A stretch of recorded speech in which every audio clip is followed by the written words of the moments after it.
welcome to our very first broadcast of Sports Night Live. Henry Deacon here, bringing you all the matches tonight from the elite clubs of European football in the Champions League all the way through to grassroots non-league action from the Wessex League. This is the only place to catch such a variety of games, so sit back, relax, enjoy a brew or perhaps something stronger, and we'll give you all the scores as they go. And we're going to be live around the grounds to our brave roaming reporters who are battling the elements, facing the cold, so you can stay warm and dry. We have our very own expert panel with us this evening. Henry Buxton is watching Atletico Madrid against the reigning European champions Liverpool at the Wanda Metropolitano in the Champions League. Jurgen Klopp's side return to the scene of their Champions League triumph in June. Henry, what a game we've got in prospect. Yeah, they'll be happy to come back to the stadium where they won the Champions League last. They've got strong squads out. Should be a good game. Erling Haaland is the star attraction in Dortmund as a 19-year-old wonder kid makes his European debut for Borussia Dortmund tonight against Paris Saint-Germain. Thomas Tuchel's side has crushed competition in France. Is this year the year they rule Europe? Jack Finney is watching that one for us. Evening, Henry. Yeah, I expect this to be a really exciting game. Two really high-scoring teams. I expect there to be a lot of goals in this one. Should be exciting. It's not just about the Champions League in the studio tonight, because in the EFL Trophy, it's semi-final time at Fratton Park, where Portsmouth are looking for back-to-back titles against Exeter City. Pompey are 2 games away from becoming the first side in the competition's history to retain the title. Jack Merkovich is keeping his beady eyes on that one. Evening, Henners. I just want to start off by saying I think we're glad we ain't out there. And we're in here watching the football in the studio, but really excited for this one. Portsmouth scored in their last 5 home matches, and really interested to see if they can make it to back-to-back EFL Trophy finals against Exeter today at Fratton Park. It's going to be a good one. Boys, under the hang lights, tight. yeah. We're going to be talking to you throughout the show, because on top of those matches, we have a whole host of non-league action for you. Dennis has been a menace in the last few days, so we've managed to throw everyone we can to the games which are going ahead as local clubs again suffer from the wintry conditions. These games are kicking off very shortly, so let's go straight around the grounds, and we kick off at the Testwood Stadium, where Southampton's under-23 side take on Havant and Waterlooville in the last of the Hampshire Senior Cup quarter-finals. The Hawks are 3 games away from becoming the first team in the competition's history to win it in 3 consecutive years, and the second to win a hat-trick of titles. Tom Cresswell is there for us tonight, and I bet it's not just cold up there, it's a little bit quiet as well.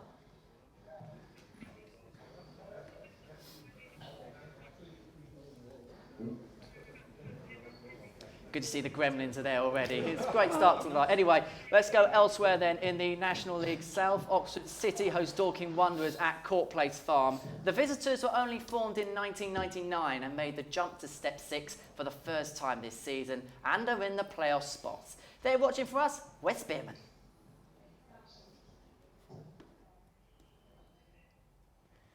What a fantastic start. It looks like we're having a few technical problems. We will persevere as we go on. Let's see where we get any luck at our third game, because we also have a reporter in Luke Robinson bringing us all the action as it unfolds from ASC Stoneham as they host Bashley in the Wessex League. Luke, are you there? Oh, we've got Tom. Harrison, Snow Stadium tonight for the Hampshire Senior Cup quarter final between Southampton under-20. Bit of a week. Looks like we've got a few problems with the technology. We'll get to our reporters as the evening goes on, but we have, as you know, a whole host of action from across the spectrum tonight, so we will get to our reporters. But, of course, we've got the boys in the studio looking ahead to the matches in the Champions League and in the EFL Trophy. Jack, I'll start with you, because you're watching the game between Portsmouth against Exeter, a place at Wembley up for grabs for one of these 2 clubs. It's going to be an exciting game. It is, Henners, yeah, it is.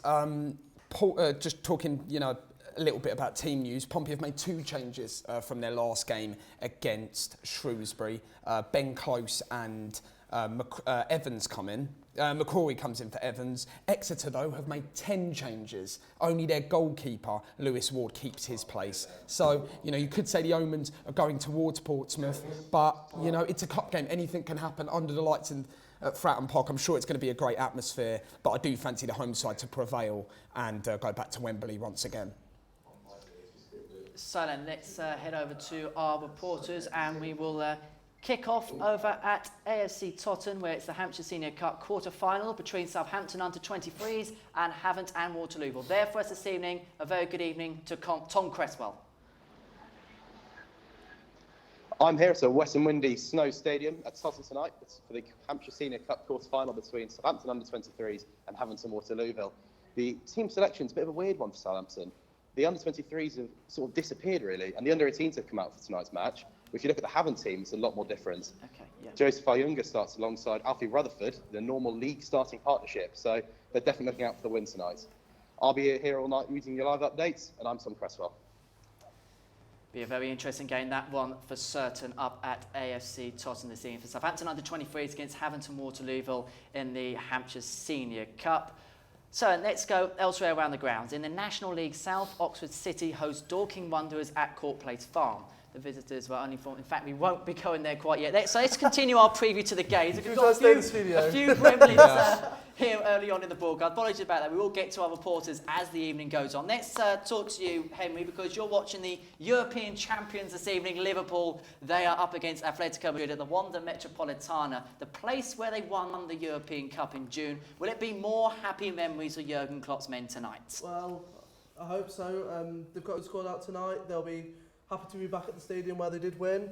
Last time they did visit Spain, though, against the Spanish side, they did lose 3-0 to Barcelona, but we all know what happened at Anfield after that, where they brought it back. But there are a few changes. Atletico have brought Vishalko, Lamar, Morata off the bench into the starting lineup, and Laurenti and Vitolo have dropped out for that, and Costa has been is now come into the squad. With Liverpool, off the bench onto the starting lineup is Mane and Fabinho. Drops to the bench is Keita and Oxlade-Chamberlain.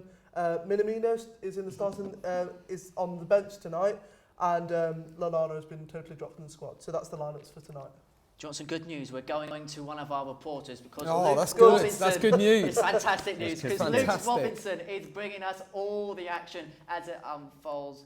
Oh, sorry, Wed Spearman we're going to go to first. It's Oxford City up against Dorking Wanderers. It's the National League South. Wes, luckily we've got you back from the Gremlins. Are you looking forward to this one? Yeah, should be a good game. Good evening, everybody. Good evening to you all in the studio. Made the long trek up from Southampton here to the City of Dreaming Spires here in Oxford, as Oxford City have announced an unchanged side from their 0-0 draw against St Albans. They currently lie 11th in the National League South on 37 points from 29 games. Dorking Wanderers, however, promoted from the Isthmian League last year. They're on 50 points from just 30 matches. They do have one change to their side. Unfortunately, I can't tell you what that change is. But as you might be able to see behind me, it's drizzling a little bit, but hopefully the atmosphere will be good. Thank you.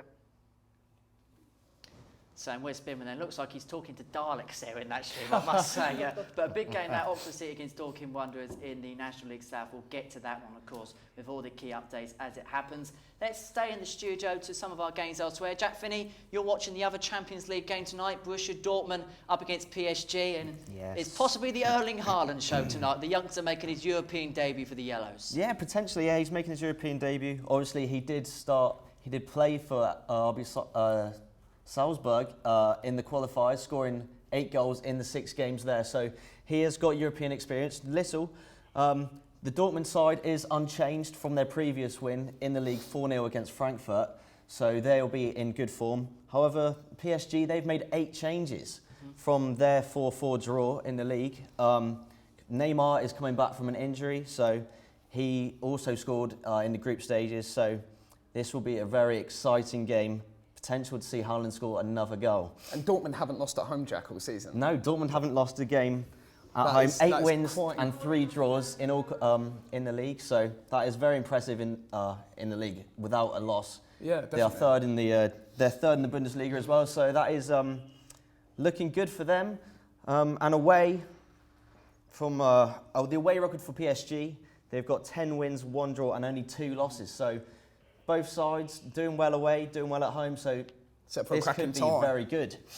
Indeed, and for PSG, they ruled France for so many years. They've had the Qatar money and everything else. I think a bit like Manchester City, we'll get onto them later on in the show, they're a side that really want to show their might in Europe this year. Oh yeah, exactly, definitely.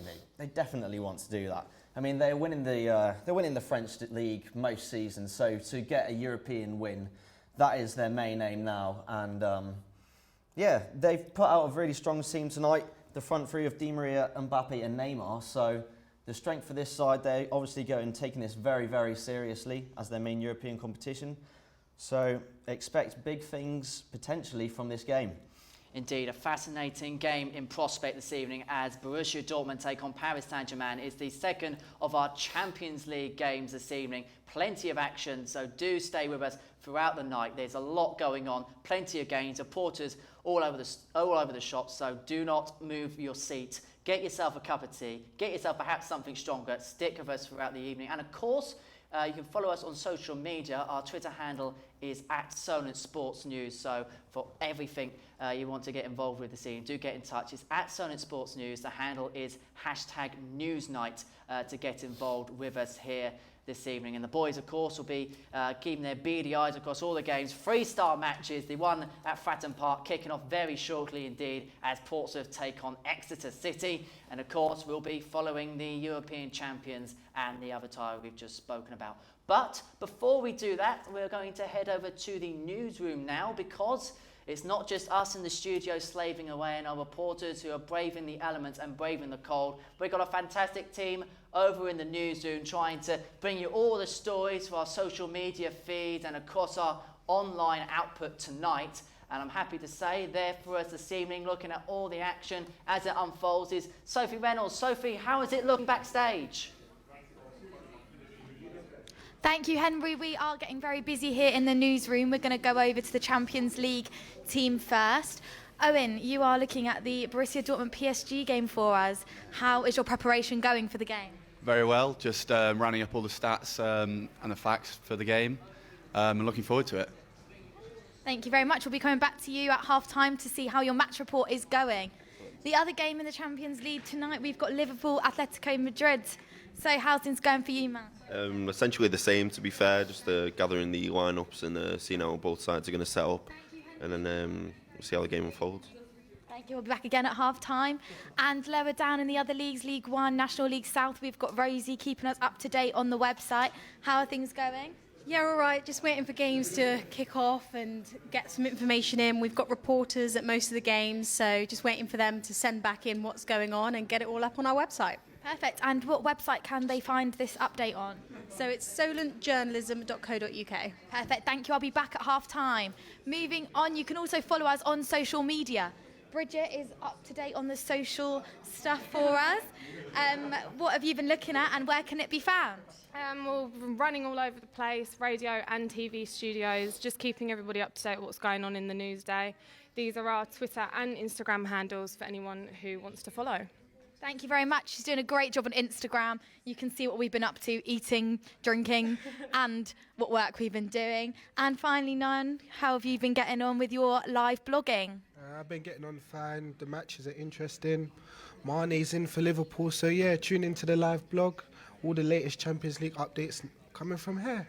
That is also on our website, so you can find that as well. We'll be back at half-time with stats on the Champions League games with Luke and updates from the rest of our team in the newsroom. Back to you, Henry. Oh, Sophie, the pizzas, that sounds absolutely lovely. We never quite had that luxury before going on air, did we? No. We'll blame the certain company, which we won't name live on air. But we are getting underway in our 7:45 kickoffs. And Jack Merkovich, you're going to be watching the one in the studio for us. It's the EFL Trophy semi-final. It's Portsmouth up against Exeter City. And for one, it's a place at Wembley. It is a place at Wembley, Henners. And yeah, as I say, Exeter, the away side, starting with the away team. 10 changes. Only their keeper, Lewis Ward, keeps his place. Ryan Bowman is in the side, their top scorer. But they are missing the likes of Nicky Ajose, and I think they might be looking, as well as Portsmouth, they might be looking at kind of the league. But I think Portsmouth, given they've won 14 games in a row in this competition, they also might be looking to go to Wembley and go and win it. I think Portsmouth are more up for this, and I do fancy the home side to prevail. Just about to get underway. Looks like a good atmosphere at Fratton Park. Really looking forward to it. Do you find that intriguing, the fact that Pompey perhaps are taking it more seriously than the League Two side? Yeah, I do. I think, obviously Exeter are in a promotion push in League Two, and I think there's, a lot going for them in that sense to get through into the third tier. But I think Pompey seem more, just seem more ready for it. I'll be intrigued to see how Exeter start in the opening exchanges. It'll most definitely be interesting to see Exeter making 10 changes for that one. It is the EFL Trophy semi-final, one of 3 feature games. Just kicked off. It's just kicked off now. It's just one kicked of off, the 3 Hennes, feature games you can catch with us this evening here on the Solent Sports Night broadcast. So do stay with us throughout the evening for the latest on that, and of course all the other games with the boys in the studio. And of course we have got our roaming reporters across the grounds around Hampshire, keeping you up to date on all the big games across the local scene as they happen. The ones that haven't fallen foul of the weather. Well, the weather's been a bit of a menace, hasn't it, Storm Dennis? And one of those we'll be going to very shortly. We'll be heading to ASC Stoneham. No problems with them. They are on the 3G this evening in the Wessex League Premier Division. They take on Bashley, 2 teams who really do need a win in that part of the table. Bashley sitting in mid-table. They really do need the points this afternoon in what is a very tight, very congested league this season. And in 2 seconds' time, we'll hopefully be going to our reporters. The first of our live match updates. They should be kicking off just about now over at the Hampshire FA facility, which is literally right next to Eastleigh FC's ground. And we're hoping that very shortly up there is going to be Luke Robinson, who's going to keep us up to date as part of our team this evening for all the updates from Stoneham up against Bashley. It's a big game up there tonight for these two, and even bigger by the fact that these two are one of the few games that are one of the Wessex this evening. And we'll be ready almost in just a short while. So we'll go to them in just a second. Let's cut then to our Champions League games this evening, because we've got plenty of matches going on tonight. The 2 big games. We'll kick off with Liverpool up against Atletico. Very quickly, Henry, what do you think is going to happen in this one? I think it'll be a very tight game, very interesting. The teams are stacked all the way down to the benches. I think the benches and the team's tactics will be crucial.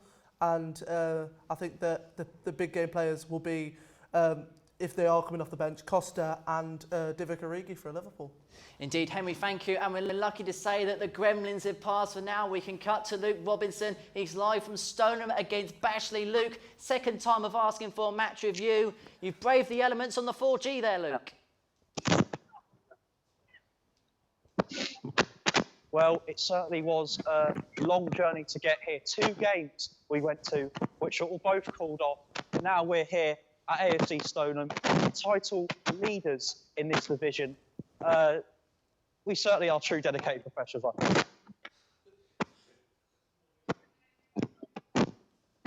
Stoneham, Luke Robinson there, braving the elements there at ASC Stoneham up against Bashley. True professional as ever, true professional spirit from them two there. And of course, we'll be getting updates on that one as well as our star games elsewhere this evening. West Beam will be watching Oxford City against Dorking Wanderers in the National League South. Tom Cresswell is watching the big game in the Hampshire Senior Cup between Southampton under-23s and Hampton Waterloo. We'll cut to them, of course, as soon as the key incidents happen throughout the show this evening. Jack, just underway at Fratton Park. Much happened yet? Pompey have had some decent possession, Hennes. I've been really impressed with Christian Burgess down the right-hand side. Ross McCrory coming in from their last league game. He's, seems to be holding up the ball well. Exeter just trying to get a bit of a foothold in the game, 0-0 after 3.5 minutes. So 0-0 there. The first goal of the evening is in the National League at the Hive. It's Barnet 0, Harrogate 1. Harrogate, who are second in the league this evening. A win for them and a slip-up by Barrow would see the gap brought down to just a point between those two sides. But back to the Champions League action, Jack. Let's continue our preview of the game you're watching between Borussia Dortmund and PSG. What do you think the key difference is going to be in this one tonight? Potentially just the home advantage. The Dortmund home fans are absolutely incredible, as you can see. The stats show they're undefeated at home. And potentially a big one in this game are the injuries for Dortmund. Thomas Delaney, a midfielder who came in, he is injured. Julian Brandt is also injured. And then most importantly, Marco Reus. So that could be a deciding factor in who wins tonight's game. Indeed, fascinating to watch. So great ball through. Ellis Harrison nearly got on the end of it. It was a great ball through from Ross McCrory, and Portsmouth were nearly in there. Ellis Harrison literally just about to get a toe on it past Lewis Ward. First real chance for Pompey, nearly 5 minutes gone. Indeed. So then let's head over to one of our star games now then. It's Southampton under-23s against Havant Waterlooville. Tom Cresswell's there watching for us. How's it started, Tom? Well, I would say it's Southampton 1, Havant 0. It's actually Southampton 2, Havant 0. Just moments ago, the lead was doubled. First goal was Cornelius Hansen cutting in from just inside the box to unleash corner. And then just a shots.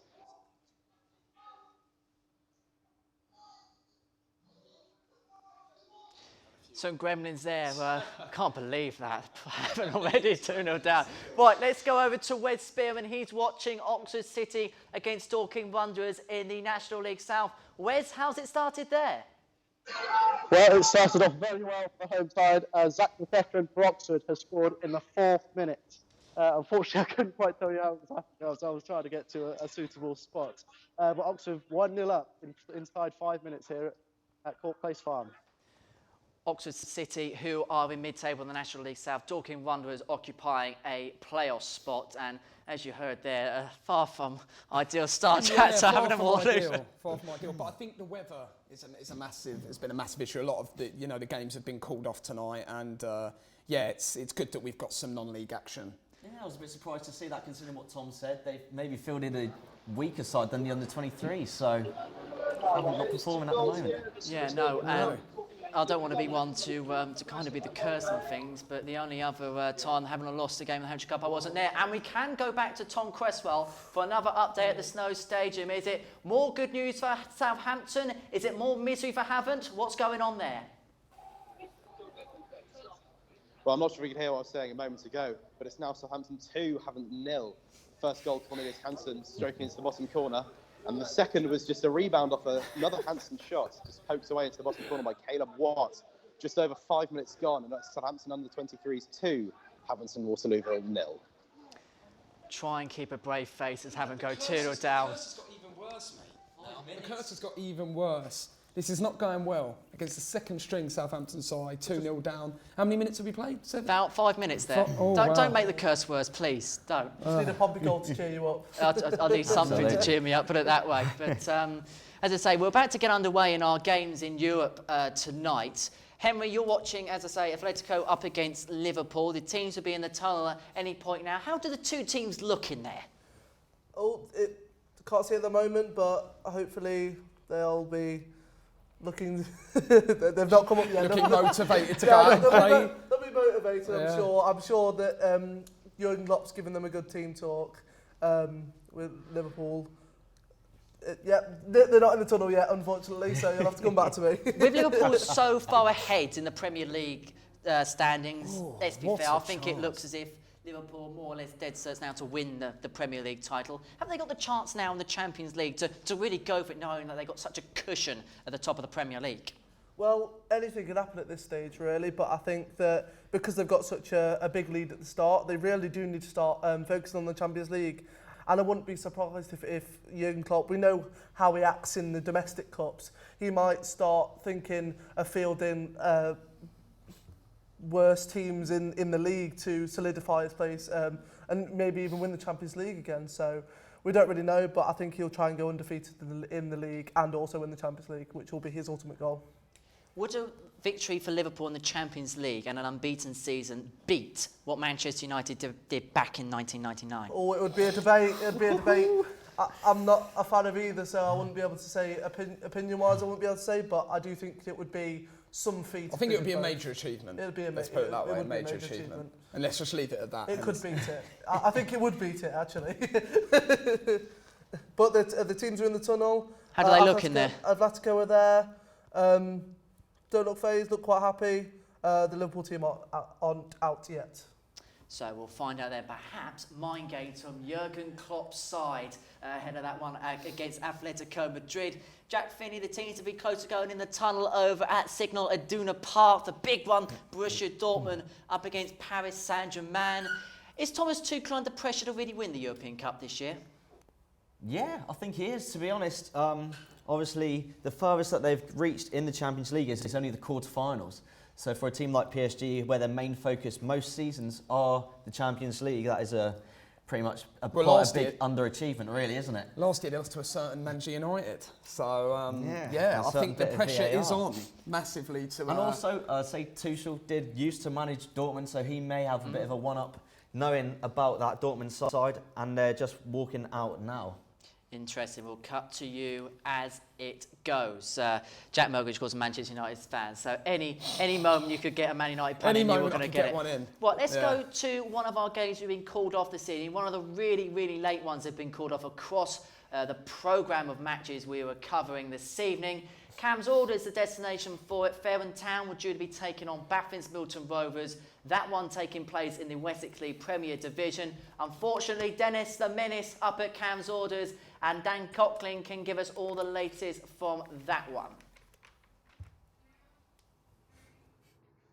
So we came here tonight expecting to see Fairham Town in action, but clearly that is not the case. Fairham Town were due to take on Baffin's Milton Rovers, but Storm Dennis again has continued to wreak havoc, as it has since the weekend, cancelling football fixtures up and down the countries. As of yet, there is no planned date to rearrange this fixture. That's all from me. I'm Daniel Coughlin, Solent Sports News. So we came here tonight expecting to see... So then that is Dan Coughlin at Baffin's Milton Rovers against Fair. Unfortunately, that one called off at Cam's Orders this evening due to the inclement weather conditions. Unfortunately, the weather hasn't been too kind to us this evening. We're going to have a whole raft of reporters at all of our games this evening. Unfortunately, we couldn't quite cut to those. But we can cut to our Champions League games because they are just about ready to get underway. Liverpool are in Atletico Madrid this evening, the Wanda Metropolitana. Well, the fact, Henry, that Liverpool won the competition there in June, and that glorious night as Jordan Henderson lifted the silver trophy. Are those good memories going to serve them well this evening? Oh, I hope it does. But looking at the Metropolitano tonight, it looks incredible. The fans are holding up a tifo. It looks like the Atletico fans will guide them to a win here, but obviously it's a stadium they quite like, Liverpool, so anything could happen there.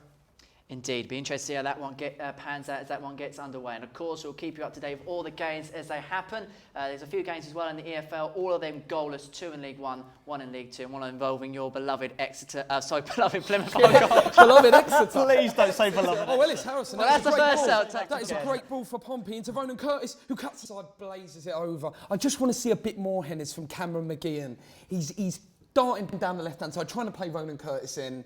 And it's just that final ball. Ellis Harrison does really well to hold the ball up. Finds Ronan Curtis, who is, been, as you know, so prolific for Portsmouth this season. Blazes it over, but Portsmouth, they're just that final pass away from really stamping their authority on this game. 0-0 still, though, 13 minutes played. Indeed. How is Fratton Park looking tonight? Because Portsmouth are one of those sides that are key with those B-team boycotts. Is it quite full tonight? No, it is pretty full. And I think a lot of the fans... Jackets put out a strong team. And I think the fans, they want another trip to Wembley. Who doesn't as a football fan? So I think, you can call the leasing.com trophy, the EFL trophy, what you want. But it's, another chance to go up Wembley way, have a great day out, and, enjoy yourself. And, I think it's a real opportunity for Pompey and, let's not forget, Exeter, the League Two side. But Exeter just have a set piece, as you're with me, Hennis, just stay with me. Tom Parks floats the ball in, and it's cleared. So, 13 minutes in, 0-0. But, looking forward to it. Good start to that one then. It's the leasing.com trophy Leasing.com semi-final trophy. between Exeter City and Portsmouth at Fratton Park. And we are about to get underway in our 2-star Champions League games this evening. Have we got underway at the Wanda Metropolitana, Henry? No, but it looks like it's to start off at Dortmund, so you might want to go there. Yeah, that's great. Just about to kick off at Dortmund. It's looking incredible tonight. Both sides really going to be up for this one. Important for Neymar coming back, his first game in 6. Coming back after 6 games through, I think it was a rib injury, and they've kicked off. So looks like it's going to be a quick start. Hold up. We've got a bit of action already. Dortmund on the break. No, and that's cut off. But yeah, it's going to be an exciting game. Both scored 4 goals in their last games, so potential to see a lot of goals tonight, as I said earlier. 2 attacking sides going it going for it this evening. Borussia Dortmund up against Paris Saint-Germain, one of our 2-star games this evening in the Champions League. And of course, we'll be keeping across all the action this evening as it unfolds here on Solent Sports News. And of course, we'll be keeping you across all the big sporting news which has been going across the past few weeks. We'll be talking to the boys about some of the key talking points as well, including, of course, the big news that came out on Friday about Manchester City's 2-year ban from European competition after UEFA decided to ban them due to their financial fair play irregularities. But before we go there, we're going to head back to Court Place Farm. It's been a fantastic start there between Oxford City and Dorking Wanderers. Wes Spearman is there watching for us. Last time we went in there, Oxford City went 1 goal to the good. Has it been an equaliser for Dorking? What has gone on, Wes? Well, there's been a free kick for Oxford and narrowly missed their chance. And there's just a throw-in going on behind me. And whilst Oxford tries to create another chance, it's all Oxford at the moment. And there's another chance, hopefully coming quite soon. Yep. For Hooper.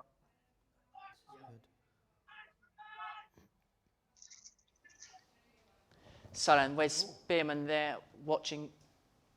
Oxford City against Dorking Wanderers. Interesting start to that one between the two sides. The National League South. Dorking Wanderers, a fantastic story, formed only in 1999, but have now made it all the way to step 6 and are in the playoff places in the National League South. They are just 2 promotions away, incredibly, from Football League status. It really is the Football Manager stuff of dreams. And boys, I know you're big followers of non-league football.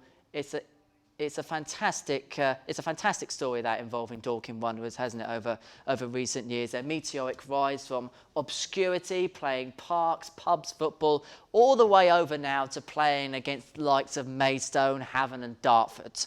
Yeah, quite fantastic, Hennes. You know, you love a success story down in the non-league. I know, you know, obviously, with Dorking, only being formed, 21 years ago? 1999. Yeah, 21 years ago. It's quite staggering. And it just shows that, you know, with the right resources at hand, you know, the sky's the limit.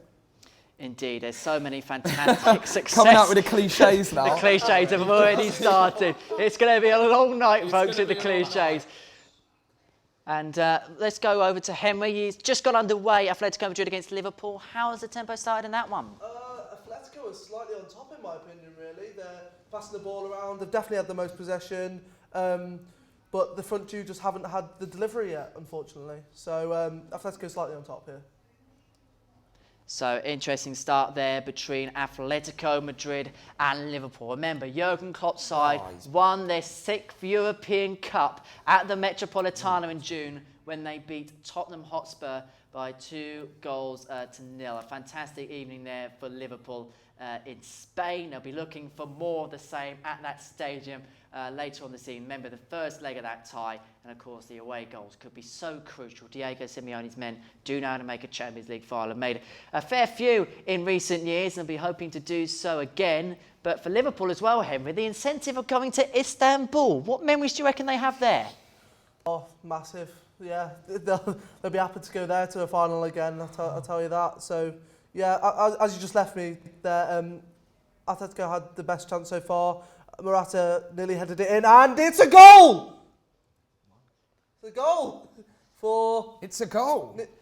Who scored it? Wow, who scored? Niguez, I think from a corner. It looked a little bit offside, in my opinion. Oh, so not VAR. But I'm not sure. So Atletico 1, Liverpool 0. So the European champions struggling. Niguez has tapped it in from close range. So Niguez.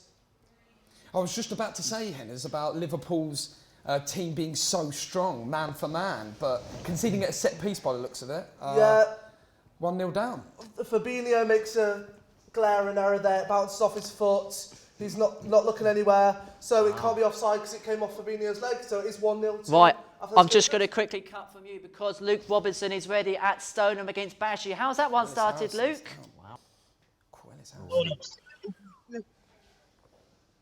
Yes, it's been absolutely ticking it down here at Stoneham. Bashley are better of a home team. We've had a few chances, both not to carry Morgan. He went throw and goal through the side of the box. He couldn't convert his chance.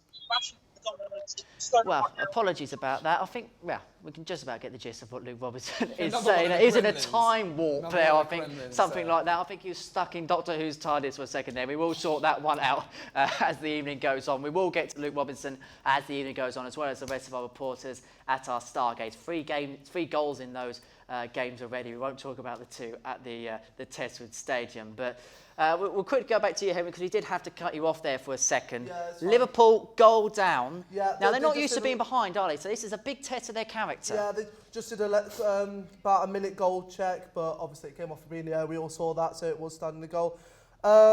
We know that they can come back from deficits. It's an early goal, so they have got plenty of time. But as I said, Atletico Madrid were slightly on top. They were having the better chances, and deservedly they should be ahead. So yeah, 1-0 to Atletico Madrid. Solent, that is the state of play at the Metropolitano. But how have things started at Signal Iduna Park? It's Borussia Dortmund up against Paris Saint-Germain. Jack Finney is watching that one for us. Jack, how's this one got underway? Very exciting. Every time Dortmund get on the ball, there's a huge roar from that crowd. So definitely the home advantage so far. There's been no real chances yet. It's been pretty back and forth so far. PSG haven't really been able to keep hold of the ball. Haaland has been a bit of a problem already, getting past the defence and things like that. But no real chances yet. It's been 7 minutes, but it's no clear chances so far. It's sort of in the middle of the park. They're both probably testing each other out. They haven't played since 2010, and that was in the Europa League, where the games drew 0-0 and 1-1. So they haven't faced each other too many times in their history. So they're obviously Blatant. yeah, not too much so far, to be honest. Bit of feeding each other out, perhaps, Exactly, Jack. yeah. So we'll get to that as the evening unfolds. The big game then in the Champions League is Atletico Madrid against Liverpool, Borussia Dortmund up against PSG, and of course we'll bring you all the action from all of our reporters at our local games, of course, as the evening goes on. Jack, you've been a bit like a jack in the box, pardon the pun. It's been it sounds like an excitable one at Fratton Park tonight. Well, if you're a Pompey fan, I don't think it will be. Ellis Harrison's gone down with... he went down under a heavy challenge actually from Richardson from the Exeter back line, and he went down, feeling his hamstring. He's gone down again after a minute or so after, and this doesn't look good for Portsmouth. I think Harrison's going to have to come off here. They've got the likes of John Marquis on the bench, as we know, a prolific goal scorer at Football League level, but I don't know. Exeter will look at this and it's a big miss for Pompey. Still 0-0, but Harrison's been the jack in the box of the Pompey side in the first 22 minutes, and that's all that's happened. So it's 0-0. I'm hoping for a bit more, Henners. Bit of the typical EFL trophy type tie then. Yeah, you could say that. A lot of mix and match. And Exeter have a set piece now. So an interesting one, that one then at Fratton Park. We can head over to the Snow Stadium. Tom Cresswell is watching Southampton's under-23s take on Hampton Waterlooville in the quarterfinals of the Hampshire Senior Cup. We heard early on the young Saints already 2 goals to the good. Haven't fought back in this one, Tom. Well, it's still 2-0 to Southampton. However, it could at least be 2-0 long range from... Well, I think any sort of thought of Havant doing positive progress, they were cutting that off, weren't they? That was always going to happen. But haven't shown their attacking intent and unfortunately not being able to finish off, at least from this selfish perspective anyway. So 2-0 to Southampton under-23s against Havant Waterlooville. A reminder, if Havant go on to win this game, they are just 2 wins away from becoming the first team to win 3 consecutive Hampshire Senior Cups since Southampton Reserves did it back in, wait for it, 1921. You boys, I don't think were quite born then, were you? No, I wasn't. Just to butt in here a sec, Ellis Harrison has had to come off with that hamstring pull, and John Marquis is taking his place. So, a decent like-for-like replacement. John Marquis coming on is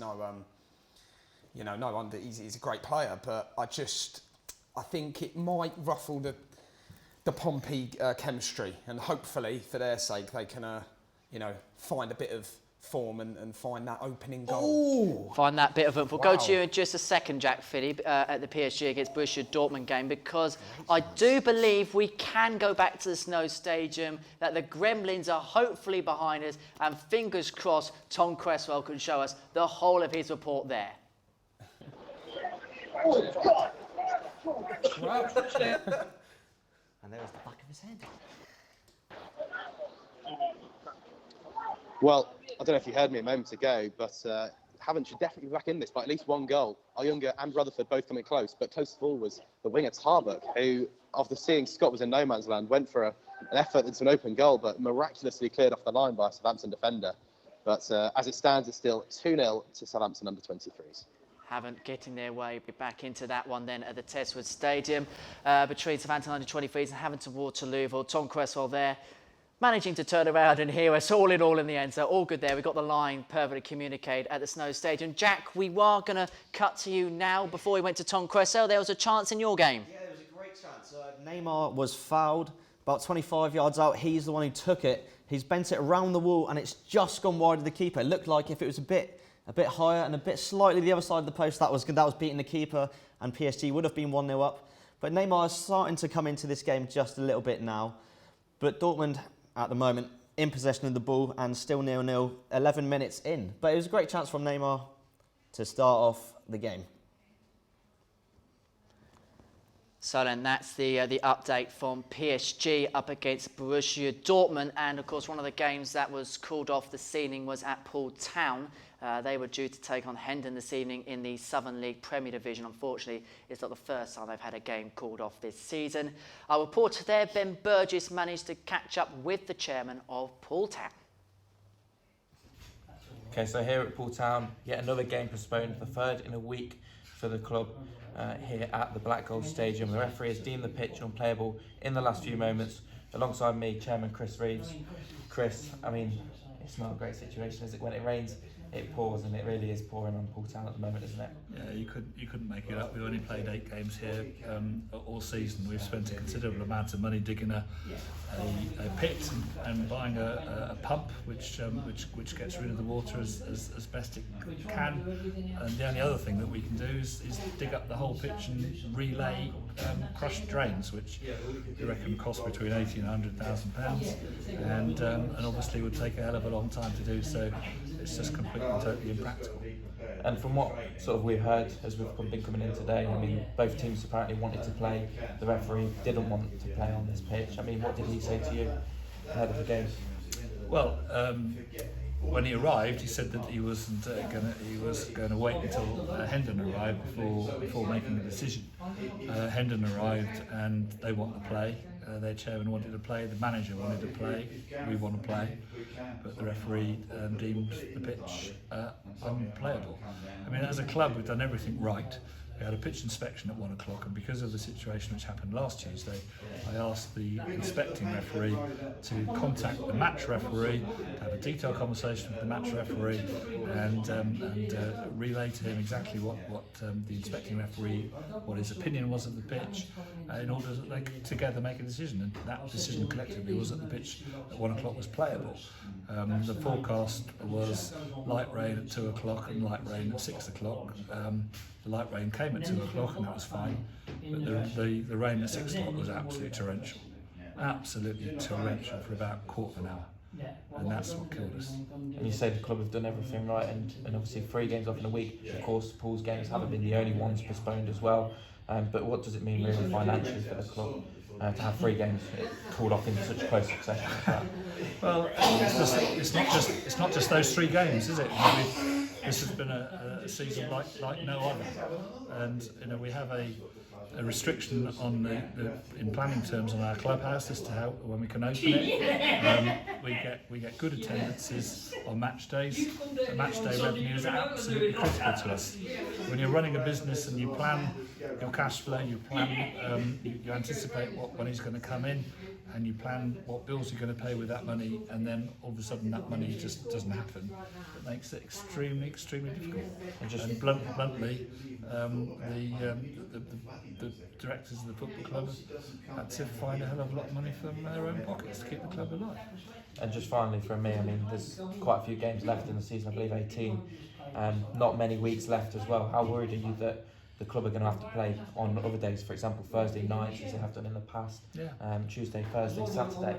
Yeah, well that did happen about 6 or 7 years ago when we had a few weeks like that, which was horrendous. The only consolation, if that were to happen again this year, is that the games would be at home. So in that year, vast majority of those games were away from home. We still have a couple of Tuesdays left, and you just got to believe that this weather is going to turn. Just got to believe it's got to get better. Yeah. Cheers, Chris. Thanks a lot. Cheers. So then that is Paul Towns, chairman there, speaking to our roaming reporter Ben Burgess earlier on the scene, their game against Hendon, yet again falling foul of the weather. And chaps, look, this is a problem throughout non-league football. There's no escaping it. The winter has been hard. We had a few storms in the last couple of weeks. What can non-league clubs do, or what should be done for non-league clubs to get this problem rectified? I mean, we've seen that there's a team that was going to Stoneham, which is impressive because they have got a 3G pitch.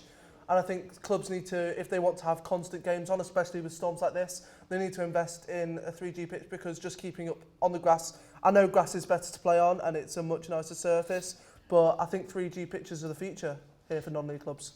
But would you argue, Jack Mirkovic, that it's okay saying it's all good, well saying that 3G pitches are the future of the game, but it costs a lot of money, and these clubs are broke, some of them. Yeah, correct. It does cost a lot of money, but I do also, playing devil's advocate, I think it gives a lot back to the local community. A lot of people do training sessions on these 3G pitches. But then again, if you're looking at ambition on the other side, if you reach a certain level, 3G pitches are not, I know the National League, but if you're going into the Football League, 3G pitches are not permissible. Do you think the example of Sutton United a few years ago, they made the National League playoff semi-finals, they lost to Bournemouth, they got promoted, they've had an ultimatum between either ripping up the pitch, risking financial insecurity, or have a straight dip down relegation to the National League South. Is that the problem between teams perhaps loitering around National League South level? Definitely. I think, you look at the kind of playoff picture with Sutton, and they almost didn't want to go up. It was kind of, they got to the playoffs, they, did all that hard work, and there was kind of a reluctance to go up because of the, the implications of being in the Football League in terms of their pitch being taken out. And I totally take on board your point. I think there's two ways you can look at it, but I think for non-league 3G pitches are advantageous. Away from 3G, Jack, what other routes could non-league clubs go around perhaps to try and bolster the revenue, to try and get games on? Because it's so tough for these sides. Oh, it is really. And especially when weather's like this, they're missing so many times. Eastleigh, local to Southampton, they did a student sort of night where they had a pie and a drink. That got quite a lot of people in, though. Jack went and spoke to some people there. Yeah. That obviously brought a lot of people in. Non-league clubs can do stuff like that. They obviously have got their burger vans and they can try and get people in. But obviously it is really hard, non-league, to get people to go when it's weather like this. It is really hard. But going back to that, what Henry and Jack were saying about the AstroTurf sort of thing, it could be a good idea, to be honest, when there's such a backlog of games. It's not a bad idea just to really get the games going, because as soon as there is a drop of rain, games get called off. Obviously, they don't have the groundsmen like they do in the professional leagues, really. So obviously, it is almost like amateurs. So that could be a good idea. It's great balls. As you said. Oh. Chance at Stratton Park, Jack Chance at Exeter. It's the first real chance they've had. A bit of a mazy run from, I think it was Jake Taylor. He was running down the right-hand side. Really nice little mazy run. But as I said, it's John Marquis is in. I think he's offside. That was unbelievable. Literally, ball went up the other side. John Marquis nearly, and it was offside. But yeah, Jake Taylor anyway for Exeter, running through. It was just a last-minute block, I believe, from the centre half, Burgess. And Pompey got away with one there. Exeter, Marcus just marginally offside as they showed a replay. Very end-to-end now. Hopefully, last 10 minutes of the half, we can get a goal. Still 0-0. End-to-end stuff then at Fratton Park between Portsmouth and Exeter City in the EFL Trophy. Jack Finney, you're a big Plymouth fan. They're playing tonight. They take on Macclesfield at Moss Rose, and it is a side second from bottom in League Two that are 1-0 up there. So Macclesfield 1, Plymouth 0. Elsewhere in the league, I know, awful for you. 2 games in League One this evening. Oxford United take on AFC Wimbledon. They're 1-0 up. In fact, I stand corrected because just now Oxford City have made it 2-0 against AFC Wimbledon, loitering just above the relegation zone in League One. AFC Wimbledon, a terrible start for them at the Kazan Stadium. 2-0 down to Oxford United. The other game, Southend, who are also loitering inside the bottom 3. Of course, remember, only 3 go down from League One this year following Bury's demise from the EFL. They take on Gillingham, and it's currently 0-0 in that one. I think it's fair to say that game won for the purists. In the National League, no change in the score. Barnet, Harrogate still 1-0 up at the Hive, whilst the league leaders Barrow take on Dover. A mammoth trip for the visitors there up to Cumbria this evening. That one's 0-0. Interestingly enough, Barrow, who'd lead the way in the division, their manager Ian Evett is getting interest from Blackpool. He's on the list of nominees for the job up at Bloomfield Road. Evett, a former Blackpool player there. Let's go back then to the Wanda Metropolitana. It's Atletico Madrid up against Liverpool. Jurgen Klopp's side behind by a 1-0. An early goal in that one. But how have things responded there, Henry Buxton? Liverpool did have a good spell. I mean, straight after the goal, Atletico was still on it, trying to search for a second. They've had a good 10-15 minute spell here, Liverpool, after the goal. But Atletico just had another good shot, cross that was well cut out by Andy Robertson. But yeah, it's sort of it's more balanced now, I'd say, the game. I'd say Liverpool slightly on top, but then again, it's still anyone's game. Indeed, early days, and of course for Liverpool, it's only the first leg, so if they did go behind and they go back to Anfield, we've seen some fantastic European nights there over the years. But 1-0 down this evening against Atletico Madrid, one of the 3 feature games here. But we've got reporters across the grounds this evening, and another one of those games which is taking place. Fingers crossed, hopefully, we're going to get the wires properly up at Stoneham. They take on Bashley, a game in the Wessex League, one of the few games which are taking place in the league this evening. And we can cut to Luke Robinson there now. Luke, what's the scene there? It's absolutely tipping it down here at Stoneham, so much so that we had to move location. We're indoors, but Stoneham have had a heavy attack. Jimenez, their striker, had a big chance, a one-on-one, but he couldn't finish it. That's what's really happened. There's an injury that has stopped play behind us, and the game's kind of slowed down since then. Any excuse for Luke Robinson to make his way to the bar, honestly. Is the game going on outside? That's why I'm just confused. Why you should get out there. The brief was that he's meant to be out in the cold, braving the elements. You get a hero's tag for it at the end of it, but he decided to go into the bar. But can't have that. Goal in the National League, just quickly. Barnet have equalised against Harrogate at the Hive. Remember, Harrogate started the evening in second, Barnet 11th. Barnet are chasing playoff football come the end of the campaign, and it is the hosts that have equalised. Barnet 1, Harrogate 1 at the top of the National League. And that's good news for Barrow, who are currently drawing 0-0 against Dover in the division there. Jack, let's cut to you over in Dortmund. They're taking on PSG this evening in the Champions League. Both sides were kind of feeding each other out the last time we checked in with you. How have things been since then? Dortmund have gone all guns blazing. They've been attack since the last 10 minutes, or since the last time I spoke to you anyway. There was a little shout for a penalty for Dortmund. Hakimi pulled it back from the right-hand side. It came to Emre Can, who's just signed on a permanent deal to Dortmund. But Verratti just got his leg in the way. Oh, chance. It's awesome.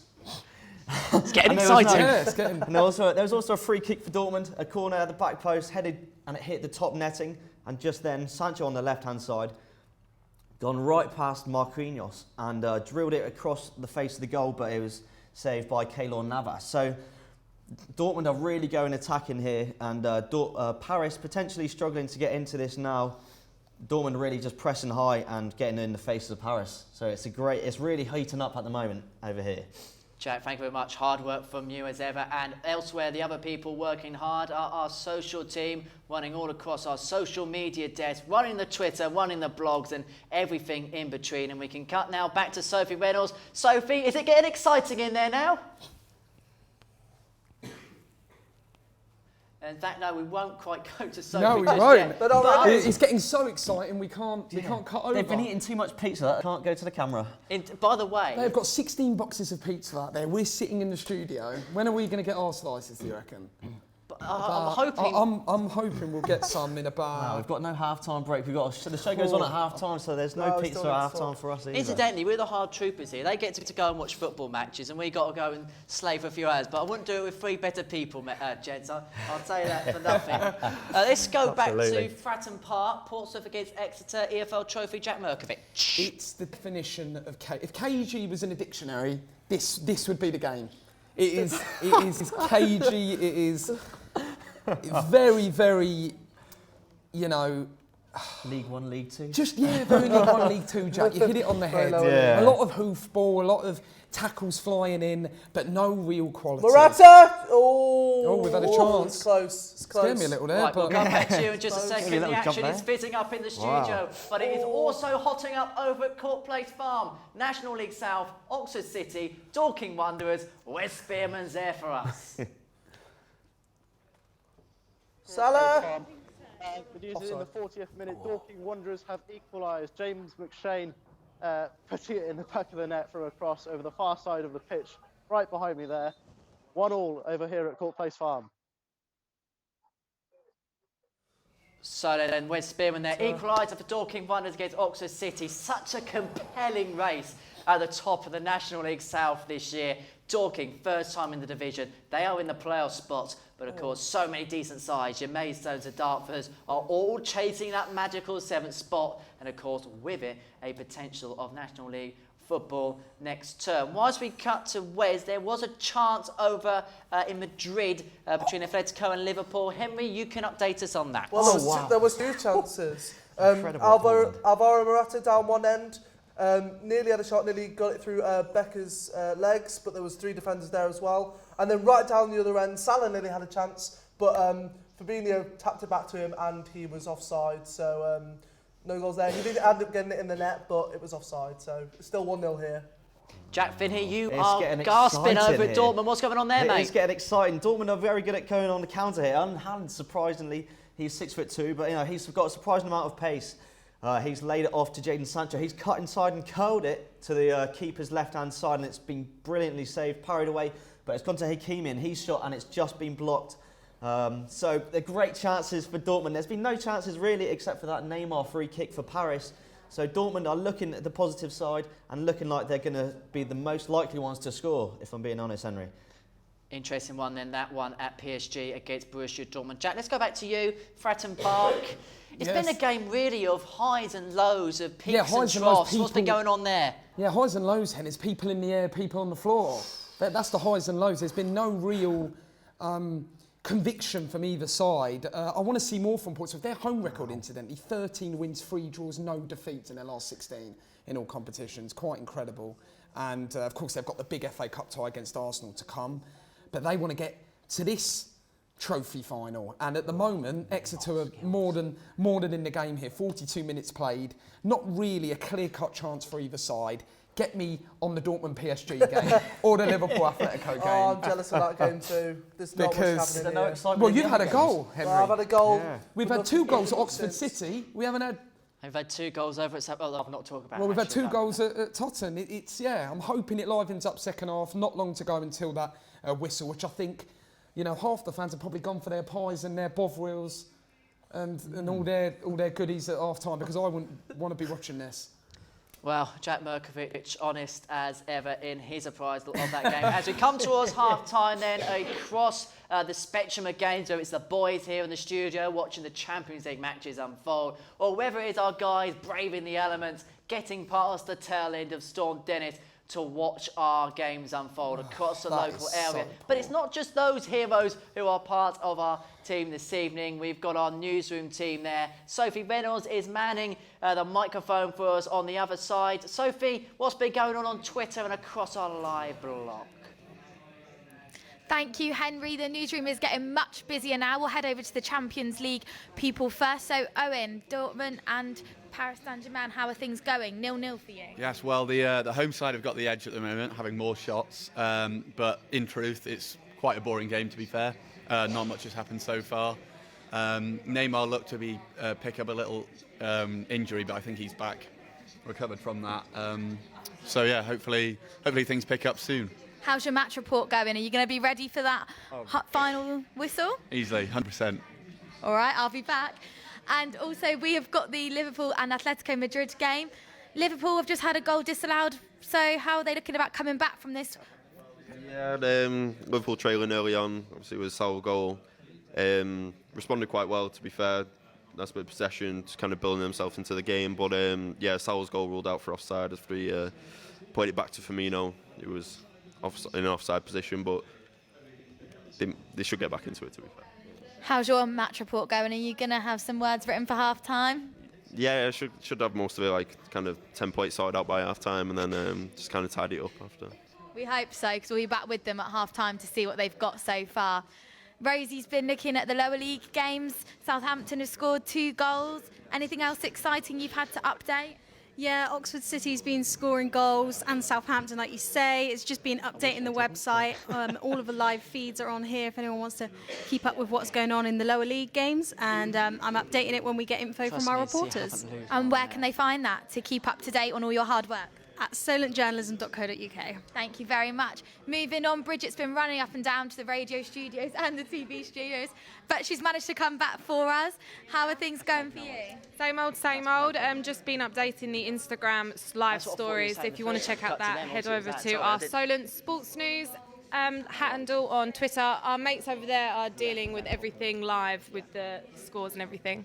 Thank you very much. She's had a very, very busy job. I feel like there should have been more people on her role. Nyan, how are things going for you? You've been updating our blog for us. Things are going well. I'm watching both matches.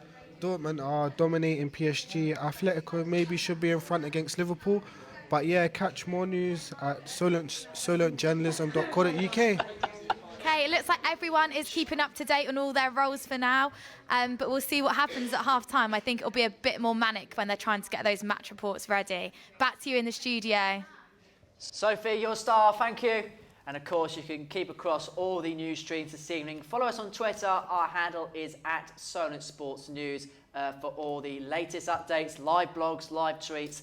Everywhere you want to get across the action tonight, that is the place to get there. And of course, our reporters will be sending live links from there as well. So do get tuned on that. Get your tweet alerts ready, because there's plenty of content on there this evening. It's not just us four and the boys across the grounds that are giving you content this evening, doing a fabulous job there. So Sophie, thank you very much for now. We're getting towards half-time then at Fratton Park. The EFL Trophy semi-final. Portsmouth against Exeter City. The Blues are looking for a second consecutive final in this competition. Jack Merkovich is in the studio watching this one with me. Jack, has it been much more happening between now and the half-time? Was it filtered out a little bit? We've got a little bit of excitement finally. 10 seconds to go in the half. Seddon's going to play the ball in. Ross McCrory went down. But incidentally, the camera just panned to Kenny Jackett. He's got his zip right up on his bench coat and he's chewing his zip. He's going to put his hood up. I think he's freezing cold. The half-time whistle... Yeah, the half-time whistle's gone. Anyway, yeah, I think he's freezing cold. I think he wants to get back down that tunnel and get these boys out for the second half. The half-time whistle has just gone, and my point is proven. Portsmouth 0, Exeter City 0. Please improve second half from both sides. Well, no, you did a bit of research about Exeter. Well, Exeter has scored 10 goals in their last 3 matches. Exactly. Yeah. And their record, even though they're in different divisions now, their record against Portsmouth, you would maybe expect. Yeah, I would have expected a little bit more, but you know, second half to come, Henners. So then we'll hear from the boys, of course, in just a second. But one of the other half times then across our spectrum of matches comes from Court Place Farm. Wes Spearman is watching the game between Oxford City and Dorking Wanderers, level at 1 apiece. Wes, how's the first half gone there? It's a fairly eventful first half, 1-1. Between Oxford City and Dorking here at Court Place Farm. A few fouls, a few free kicks, no bookings as of yet, although some spectators have been a bit argumentative about that, let's say. But Zach McEachran, the first goal scorer for Oxford in the 4th minute, followed up by James McShane's for Dorking in the 39th minute. If McShane had scored first, then I would have won the golden goal. Only £2, and I would have got a cash prize for it. Sadly, not to be for me. 1-1 here at Court Place Farm. Wes, it looks as if you're trying to get the half-time sweepstake, but How good a game has it been? Because, you know, Dorking Wanderers do like to play attacking football, play out from the back. What sort of game has it been like? I'd say it has been a fairly aggressive game, attacking game. Oxford, I'd say, ever so slightly having more possession in the first half. Of course, I don't know the exact stats. But both sides spending quite a lot of time in their quarters of the pitch. But as the rain is just pouring ever so more heavily now, as I've gone off screen, and as the spectators retreat to the clubhouse for a drink, for a bite to eat as well, as the music plays here around the ground. I'm getting absolutely soaked here, but hopefully it's all right in the studio. No drinking on the job, Wes, but hopefully second half will improve there. Thank you very much for that one, Wes Spearman. Looks as if he's going to make his way to the food hut. It looks very cold there as well at Oxford City. I do not envy him one little bit. So 1-1 there at the break between them and Dorking Wanderers. Let's have a quick check-up then of the Champions League games. We'll kick off with the European champions Liverpool. They're at Atletico Madrid this evening. The hosts are a goal to the good. Jurgen Klopp's side are trying to get back into this one. But has there been to any avail? Henry Buxton. Yeah, Salah's looking for that goal. He's really close. Just had a chance one here, but it was headed out by Savage. It's for a corner for Trent Alexander-Arnold, who's crossed in. Cleared out again for another corner. But Liverpool are coming back into this match, and I think they could get the goal back. If there is going to be another goal, I think it will be Liverpool's.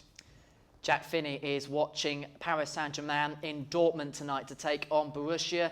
Jack, has it improved in the last few minutes? No, it has again. Dortmund just keep attacking. Haaland has had a few chances now. He hasn't really had one in the first 36, 35 minutes, but now he's had two great chances, from being honest.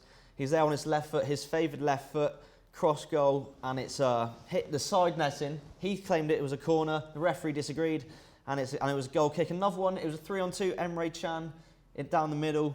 Sancho to his left, Haaland to his right. He's chosen Sancho. He slowed it down and looped it over to the back post where Haaland has come in, and he has really scuffed his head here. And not a great one. It's gone out for a goal kick, but there's still more chances. Close to the 40-minute mark, close to half-time. Dortmund really do look like they should be ahead, and, you know, it's still exciting, even though it's 0-0. 0-0 there, but there's been plenty of goals at the Snow Stadium. Tom Cresswell's watching Southampton's under-23s take on Haverton Waterloo. Tom, for my sake, please bring me some good news. Well, after an entertaining first 10 minutes here at the Snow Stadium, it's sort of eased up a little bit in the remaining period of the match. Southampton with 2 quick-fire goals in the first 5. Coming back into the game a bit more later in the game, but low efforts all straight at Scott, and then obviously the goal line clearance. But otherwise, not much to report here.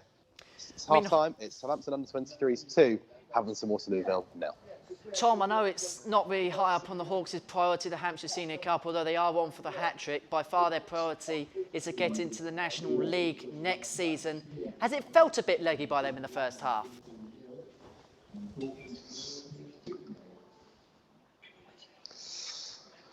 Well,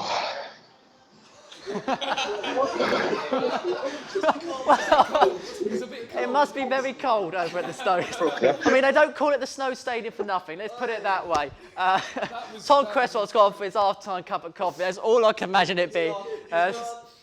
2-0 there to Southampton's under-23. His priority list, it wasn't high on his, because he's too cold, he's got side.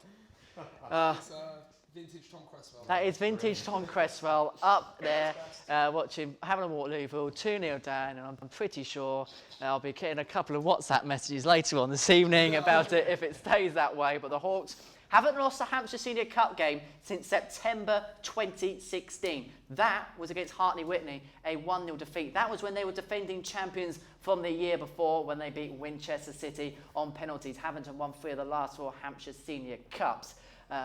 And of course, the other semi-final is ASC Bournemouth against Moneyfields. We can go now to Luke Robinson. He's watching Stoneham against Bashley. Luke, you're still in the dry, aren't you? You're right, Deacon. I'll do anything for a pint. But I found myself something a little more upmarket. And this game so far hasn't been the best.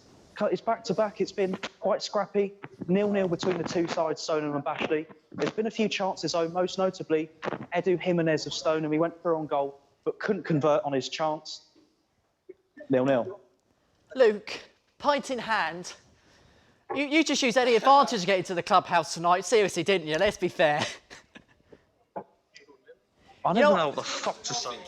Luke Robinson's enjoyed his pint so much, he decided, you know what, actually, I can't be bothered, so we'll let him enjoy his pint in peace. We're all right with the water. You know, we've got the water, I can't believe they're not liking your run-up second question. Do you know what? They? Any excuse Away. to hang up the phone, they are just taking up tonight. Right, let's get the other half-time scores then. 2 games in League One, Oxford United 2, ASC Wimbledon 0, Oxford City in mid-table, Wimbledon loitering just above the bottom 3. Southend, who are in the bottom 3, they're second bottom, only behind Bolton Wanderers, who had the 12-point deduction at the start of the season. They are drawing 0-0 with Gillingham. And I think we can now go back over to. Okay, sorry, we did hear in that report some bad language. So apologies if you did hear something like that. It's football, unfortunately. You get 1 or 2 little idiots on the line who think it's funny to swear. Well, apologies about that. League 2 then, to stay with the half-time scores. Macclesfield 1 up against Plymouth. Barnet 1, Harrogate 1. Not on. I've just been told in my ear that the game between Barnet and Harrogate at half-time has been abandoned. Abandoned? So that one's been abandoned at half-time. Now, that one was 1 apiece between Barnet and Harrogate. Harrogate took the lead early on in the first half. It's 1-1 now. That result now scrubbed from the system, which means for Barrow that they can go a point further at the top and take advantage of Harrogate's game in hand over them. But they're drawing 0-0 with Dover tonight. Alan Hessenthaler's men making the longest trip a team can make in the National League this season. It's going to be a long, arduous journey for them back down from Cumbria to the Kent coast tonight. But 0-0 in that one, and Barrow really one of the success stories of this season. Ian Evatt has put a team together which saw them from obscurity a few years ago, only survived on goal difference in the National League, to top the division, and are looking for their first year in the Football League since they were the last team to be voted out of the system some 58 years ago. What a fantastic story it would be for Ian Evatt's men. One of the real good stories there. So we're coming towards the end of the first half in our star matches in the Champions League. We'll begin with the champions Liverpool. They've got work to do if they're going to retain their title. They're 1-0 down against Atletico Madrid in the first leg of their last 16 tie. Henry Buxton's watching this for us in the studio. Henry, are the Reds looking likely now? Still a bit 50-50 here. Liverpool having the most of the possession. They've got 75% possession currently. But yeah, they've still got a whole half to play, and then another second leg if they need it, if it does end up being 1-0 or more. So yeah, they're still not out of this here. It's still 1-0, but Liverpool having the most of the possession. Jack Finney watching Paris Saint-Germain against Borussia Dortmund tonight. Jack, how is that one panning out? We're getting to the break in that big game. Still very exciting. About 2 minutes to go to half-time. Dortmund have a corner right now. Jen Sancho's in. No, it's been cleared away. Wow. It was not a great. It wasn't a great one. I was expecting something good there because they have got a very good aerial presence. Zagadou, Hummels, Witsel, Haaland as well. So nothing too much, but yeah, PSG have got on the break, but it's a tactical foul by Witsel. The first yellow card of the match as well, and that's all so far. So then 0-0 there between Borussia Dortmund and Paris Saint-Germain. One of 2 games taking place in the Champions League. And of course, the big news really this week coming out of football had surrounded the Champions League. We're going to talk about it now as we've got a little bit of a half-time buffer. You may have heard the news on Friday that Manchester City have been given a 2-year ban from UEFA competitions following breaches of financial fair play rules. We should state that Manchester City are fighting this and are appealing this to the Court of Arbitration for Sport. But if they are found guilty, will be banned from the Champions League and its subsequent competitions for the next 2 seasons, which could open up a spot in the top tier of European football for the team that finishes 5th in the Premier League this season. Chaps, it's a massive story, one of the biggest stories in club football over recent years. And this has real implications. Jack, we'll come to you first. I mean, for Man City, this is massive because this is a club that's trying to build itself as a European outfit, trying to win the big one, which is probably why they brought Pep Guardiola in there. If they are banned for the next couple of years, what seismic effects could this have for them?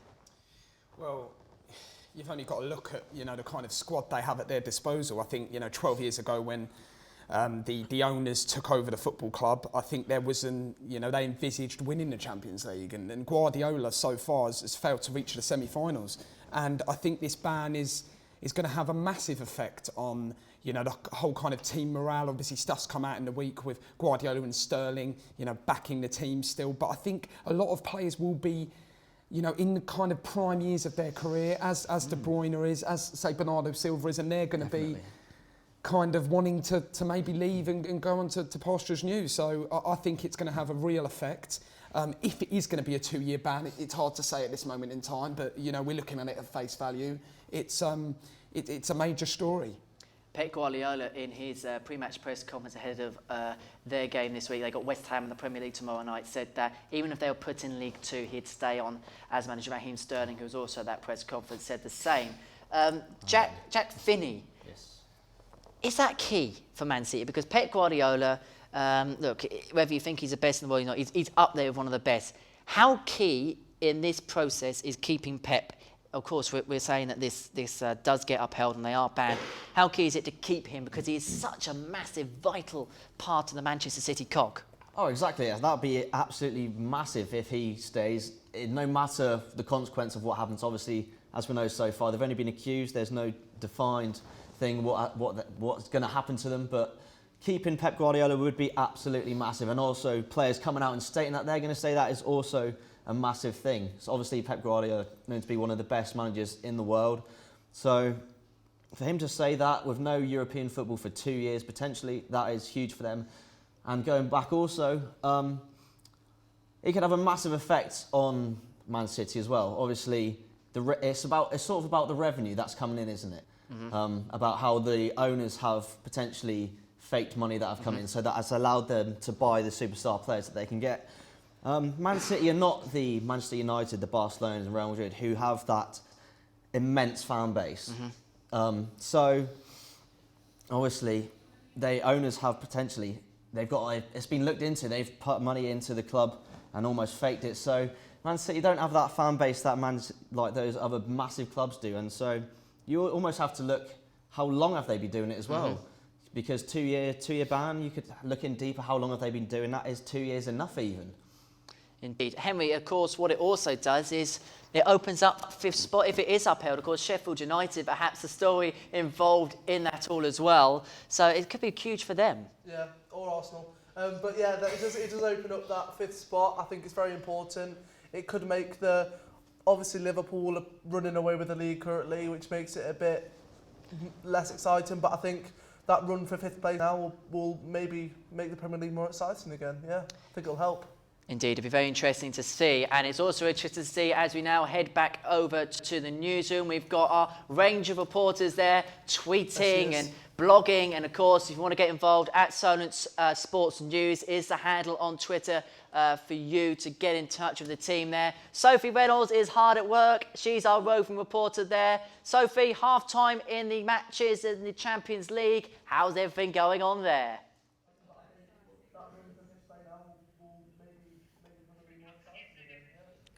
Thank you, Henry. It's now getting very busy here in the newsroom as we approach half-time. Bridget was very busy in the first half, so we've got her some help on social media. What's your role and how are you helping her out? So I'm running the Twitter. I'm going along and retweeting all the scores as they come through. And I'm also writing a web story right now comparing differences between PSG and Dortmund in terms of spending. So, yeah, quite a busy day. Perfect. So we've got some help in to stop Bridget having to run around everywhere. We're going to move through the newsroom now over to the Champions League team. We have got 2 people still working on those games. And their match report should be, well, there should be a lot written by now. How's it going? Yeah, it's going well. Following the Dortmund PSG game at the moment. Just trying to get everything written up and checking how the game's going as well. And yeah, it's going well. Thank you. How many words are we aiming for by the end of the game? At least 300, I say. Well, let's hope nothing drastic happens in the last few minutes so their match reports are okay. Moving on, we've got the Liverpool game over here. They've gone into half-time 1-0 down, which is very unusual for them. How's your match report going? It's building up well, yeah. I've got all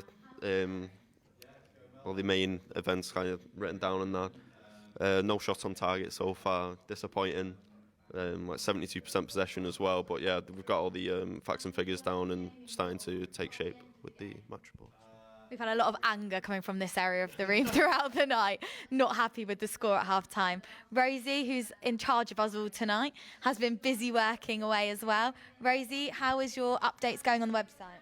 Yeah, they're going well. Most of the games are at half-time at the minute, so I'm just liaising with the radio crew and listening to their show to get any more snippets that I can add. But when the games get back underway, it should soon be flowing on in and all be back with the action. And how is it going for radio? Are they doing okay? Yeah, they're making a cracking show. It's going well. Their updates are great. So fingers crossed it continues. The radio team will be switching over now at half-time, so I believe Joe will be your new presenter down there. So we will try and see what's going on. Bridget, you've got some help on social media, on Twitter now. Yeah. So how are you this time? It's going well. We just got news in at half-time that the Barnet game is being called off due to weather conditions. So just been updating the social media with that, keeping everybody up to date. Better now that you've got some help? Yeah, definitely not running around as much. I can sit down for the first time in like half hour, so. She's been doing a great job moving around to every room, but I'm glad we got her some help in. Moving on, Nyan, you've got a little bit of a break now. How were your updates in the first half? No, it was okay, just keeping everyone updated. Atletico are 1-0 up against Liverpool. Dortmund and PSG are tied at a deadlock. So yeah, just keeping everyone updated really. Everyone's been doing a great job at keeping on their roles. We're going to move now to Luke, who we haven't seen yet today. He's been looking at the stats for the Champions League games. As we said, Liverpool have gone 1-0 down into their half-time break.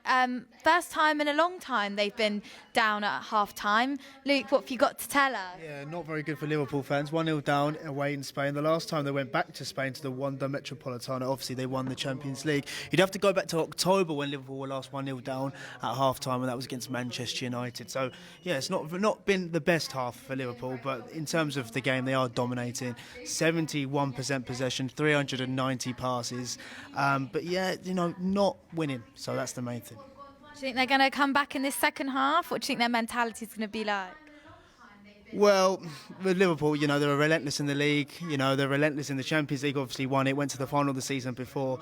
But a bad omen for Liverpool is that Diego Simeone has never, ever lost a knockout game with Atletico Madrid.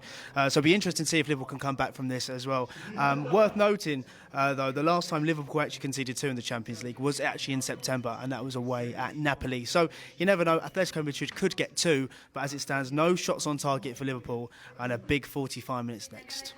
So it's not looking too good for Liverpool, but Borussia Dortmund is the other game we've got. How are things looking in that one? Still 0-0. And on paper as well, Borussia Dortmund don't particularly play well in the knockouts. They've lost 4 out of the last 6 at home. And to be honest, this game has been possession football at its finest. Both teams have cancelled each other out.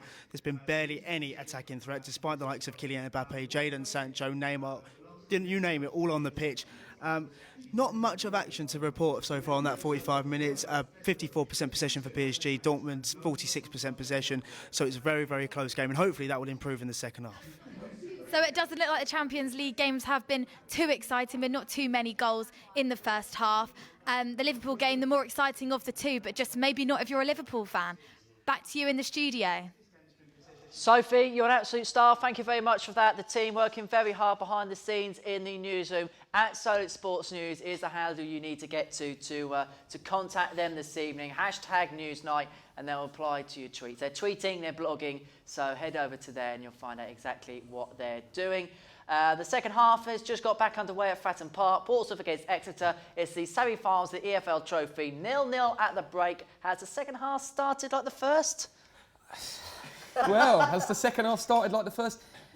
Yes, I think it is the way to, put it. But I've seen a little bit more from Exeter in the first 5 minutes or so. Pompey just trying to get a bit of a foothold. No changes from either manager at half-time. Obviously, the one enforced from Kenny Jackett with John Marquis coming on for Ellis Harrison in the first half. Just a booking for Exeter from Dickinson. And, 50 minutes in, 0-0. So then, thank you very much for that, Jack. We're going to head back then over to Stirnham. They take on Bashley. I think Luke's enjoyed his half-time pint up there. Luke, what's been happening up at that place? Yes, there's been a goal for Bashley, scored by Harry McGrath. The winger got the ball on the wing, cut inside, and from long range drove a shot across ground into the Stoneham goal. This puts the underdogs up 1-0. So then the score up at ASC so and then 1-0 up on Bashley. Big game there then in the Wessex League Premier Division. And well, I think it looks like he's done his half-time pint as well, so even better news for him. Goal in League One, Oxford City now 3-0 up on AFC Wimbledon. Obviously Oxford, who had a fantastic run in the FA Cup. United, of course, that is. Oxford City recovering with Wes, of course, tonight in the National League South. They're 3-0 up on AFC Wimbledon, who are loitering just above the bottom three. That doesn't do their fight for survival any favours whatsoever. So 3-0. They're still 0-0. Southend against Gillingham in League 2. Macclesfield 0. Plymouth 1. In the National League, the game between Barnet and Harrogate abandoned at half-time. That was 1 apiece.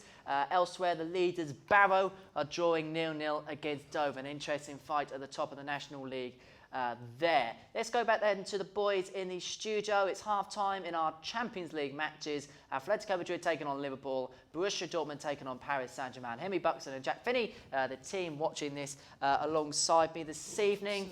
What positives can Liverpool take into half-time despite being 1-0 down, Henry? Possession at the moment. They've said the Marquis off the line. That is great save from Lewis Ward. Sorry, guys. The ball's been a little bit of excitement finally. Ball's been played in from Steve Seddon off the cross, and Ronan Curtis has headed it back across goal. John Marquis has stooped in, and Lewis Ward is seen to have just clasped it off the line. And I've just dribbled there. It's a great save. Lewis Ward seems to have clasped it off the line. Great save from the keeper, and the Pompey really knocking at the door now. They've had a lot of possession in the Exeter half, and hopefully this will lead to the first goal of the contest. Just to state, that game is 0-0, by the way. Imagine if that was 5-4. Even inspiring half-time team talk. That was a great chance. I apologise to all the viewers for my little dribbling. We're going to quickly move on You from normally that. That is an awful sight. That's going to be all over social media, I can just imagine. Gif it. Right, indeed that. But let's go back to the point we were making at half-time about Manchester City and the Champions League. Chelsea and Man United played last night. Are they two teams that could potentially capitalise if Man City are punished? Yeah, I think they will. I think they're the next in line, really, to move up to the Champions League. I think both of them could potentially get Champions League at this rate, especially with Man City's ban coming in. And I think that in future years, because Man City won't be in the European Cups, they might focus on the domestic, and it might be harmful in the long run for the next 2 years if they are banned for 2 years. But I do think that in this season, Man U and Chelsea will both capitalise on Man City being banned. And of course, 5th place could potentially be enough for a Champions League spot this season. We should state... let's just quickly go into... Marcus Harness, I'll tell you what, it's actually getting a bit exciting, Henners, now. As the ball comes in, that was a great strike from Tom Naylor. Edge of the box, Marcus Harness, little mazy run down the right-hand side, crosses it in. John Marquis trying to get on the end of it. The ball's been cleared by the Exeter defence onto the edge of the area. Tom Naylor just going wide past Ward's goal, but Pompey really knocking on the door now.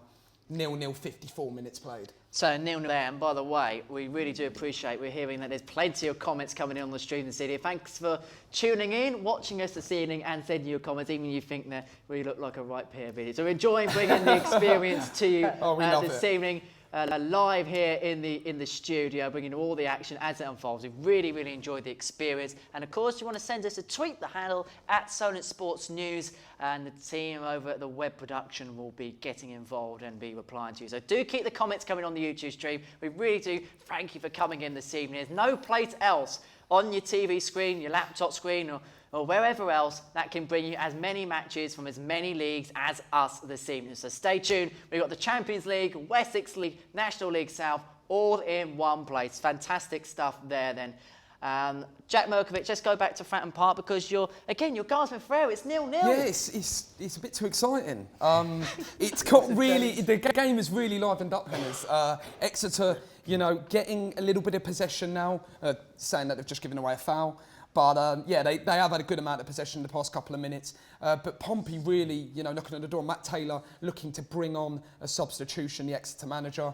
But I just want to see a little bit more conviction from the away side as the ball comes in from Pompey. 0-0, 56 minutes played, but Pompey will be the far happier, and I think the fans will, of the first 10 minutes of the second half. Just to state, it goes to penalties if it is a draw after 90 minutes. And by the way, this is a 0-0 draw that Jack Mirkovic is watching. I'll tell He's you what, making the this first 10 sound like minutes... the most intriguing match I've ever watched in my life. It really is a lot more exciting. And penalties all... And penalties will only liven the mood. Jack Mirkovic on penalties is a very, very scary proposition, I must say. Henry Buxton, you're watching Atletico Madrid up against Liverpool. Yep. Is this a distraction for Jurgen Klopp's side? Because it's said in so many press conferences, Jurgen Klopp, that it is all about winning the league. The Champions League, the FA Cup, everything else pales of insignificance compared to what for them is the golden nugget of winning their first league title since 1990. Has it felt in the first half as if Liverpool are seeing it as a distraction, that the league is their priority, their full focus? Not really, because it seemed as that, well, Atletico was just better for the first 10 minutes, really. And then Liverpool were trying to get back in, and they just couldn't seem to do it. So it doesn't seem like they're sitting back at all. So I don't think they are focusing on the league. This will just, I think, going for the Champions League will just be a bonus now, because it's more or less 99% chance that they've won the league. I think they do need to go and focus on the Champions League now and win another trophy. 2 trophies isn't bad in the season. And if it's the league and the Champions League, I think that's amazing. Yeah, I think maybe the Champions League could be more, not more important, but more of a focus now for Liverpool. They've not won the league, but everyone sort of knows that they have. So they're going to have to, they are defending the Champions League. This could maybe be more important, not more important, but, you know, they should be taking this a bit more seriously. And from what I've heard and what I've seen, challenge. They're not taking it. They are taking it seriously, but they're not going full on, as we know, a full strength Liverpool side can. We should say there's another goal in League One. Oxford United are now 4-0 up on AFC Wimbledon. It's turning into a bit of a rout at the Chasm Stadium. AFC Wimbledon fighting for their lives in League One. That result is not going to do them any favours whatsoever. So Oxford United 4-0 up on Wimbledon. The other game, Southend Gillingham, that's currently 0-0. League Two, Macclesfield have got up on Plymouth. That really is a turn up for the form books. Plymouth, 4th in the table. Macclesfield, 2nd bottom of the Football League. But remember, only the bottom side goes down to the conference this season. In the National League, Barnet against Harrogate has been abandoned at half-time at 1 each, and it is 0-0 going past the hour mark between Barrow and Dover at Barrow in Furness. Holker Street, of course, the destination for that one. But it's certainly been an interesting evenings of action across our games. And Henry, let's go back to your game, because it is the game of the night, the one that a lot of people are looking forward to. I suppose for Liverpool, the fact it's a goal deficit at half-time. You got that front three, you know, Firmino, Mane, Salah. They would fight in any defence in the world. And surely Jurgen Klopp's got to capitalise that, utilise that as their weapon. Yeah, he would have had to have a great team talk. He's just brought on Divock Origi for Sadio Mane. I'm not really surprised, because Origi does turn up in those big games, and Mane really hasn't had a great first half. So they're about to kick off here, and yeah, he must. I hope he's had a good team talk at half time, and we'll hopefully it shows within the play. So then, 1-0 to Atletico Madrid then. Half-time that one. These games just about getting back underway for the second half. The Champions League last 16, of course. These are first leg ties, so it's not to be settled on the night, unlike Jack's game between Portsmouth and Exeter. If it does go, if it does stay level after 90 minutes, we will go straight to penalty kicks. No extra time in the EFL Trophy, with the exception of the final. So if it is level, 0-0 stays as it is, we will be having penalty kicks. And Jack will be keeping us across all of them on our live stream. No changes then in the other games that we are covering this evening. Just a reminder, in League One, Oxford are still 4-0 to the good against AFC Wimbledon. Southend and Gillingham drawing 0-0. League Two, Macclesfield 1, Plymouth 0. Barnet and Harrogate abandoned 1-1 in the National League. And it's Barrow 0, Dover 0. Elsewhere in the National League. And in the National League South, it's Oxford City 1, Dorking Wanderers won as well. AFC Stoneham won one of our other featured games against Bashley. Elsewhere, Southampton under-23s are leading Havant Waterlooville by 2-0. 2 goals in the opening 5 minutes. Southampton resting some of their star under-23 players. Havant have gone fairly strong this afternoon. Ayunga and Rutherford amongst the front combinations. Some debuts for Adam Parks in goal for Havant. Some of the big hitters out there for Havant struggling against the Southampton under-23s this evening. 2-0 in that one to them. Jack, any progress at Fratton Park? It's, died down a little. Since you last came to me, Ollie Hawkins incidentally has come on for Ben Close for the home side to try and add a bit more firepower going forward. But yeah, I think both sides, half an hour to play penalties. I think Exeter would prefer that outcome. It's looking unlikely that they're going to find the opening goal, in my opinion, just looking at this first 61 minutes or so. But yeah, nothing much to report. 61 minutes played, Portsmouth 0, Exeter 0. Let's head over to Dortmund now. Jack Finney is watching that one, and it's been far from a classic really in the first half. How was it really shaped up? Yeah, far from a classic, I'd say. It's been this second half has not been too exciting so far. Nothing like the Portsmouth game has so far. No excitement in this second half. But I look at the PSG bench. They've got Cavani and Icardi on the bench. Icardi scored 5 goals in the group stages. So I wouldn't be surprised to see him maybe come on. That was unlucky. But Dortmund are continuing to attack. They've just had a corner just cleared. It's been 5 minutes played. Mbappe has stretched his legs a few times, run at the defence, but Dortmund have continued their first half performance in really pressing PSG and really attacking them. So that's all I have to say so far. 50 minutes played, Henry. No, there. Does it have the feel of a chess match, like two teams? And you know what it's like when you have two teams like this that like to attack as much as they do. Do you feel like they've been feeding each other out and it's kind of turned into a stalemate because of that? Yeah, potentially. I've got some stats here. In the last five matches in all competitions, PSG have scored 21 goals. Dortmund have scored 19. So I would have expected some more goals. Well, hang on. Haaland has just dispossessed the defender. Cut in.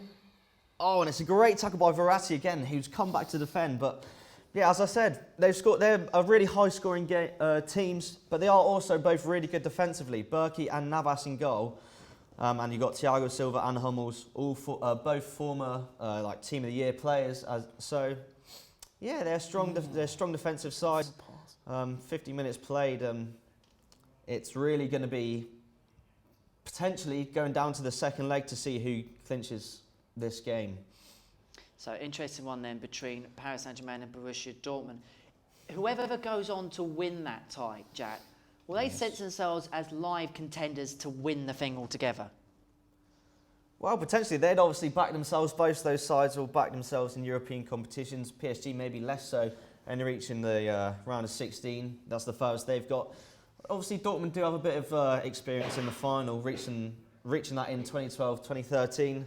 To John Marquis. He's placed it over. Wow. That was a great little time from John Marquis. The Champions League is really competitive every year. This year, even more so potentially. So they will back themselves, but they'll have a very long journey to reach the final if any side do. That's unlucky. Talking more generally about it, who do you think are the contenders? I think we've spoken about Liverpool as a very live contender.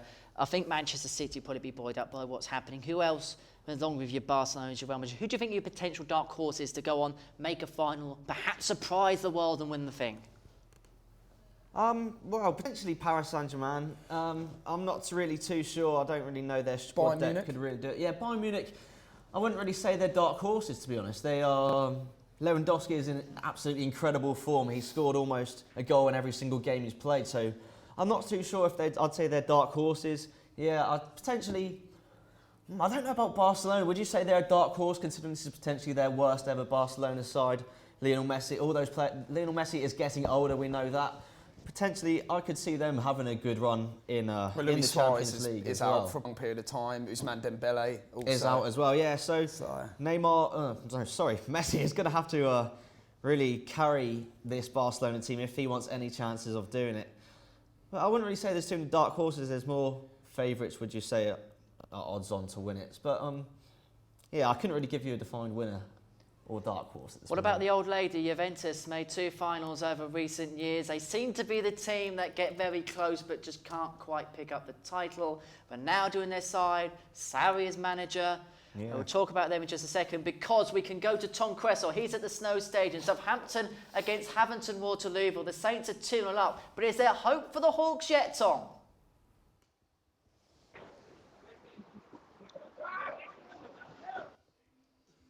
It's been a very slow start to the second half here at the Snow Stadium. Oh, I say slow. Pace is the name of the game for the under-23s tonight. The 2 front men, very speedy, very good on their feet as well. Good on the ball too. But not getting much for the service anymore that they were in the first 5 or 10 minutes. Haven't kind of building back into the game again, but not really offering much threat on goal at the moment. It's still 2-0 to the under-23s.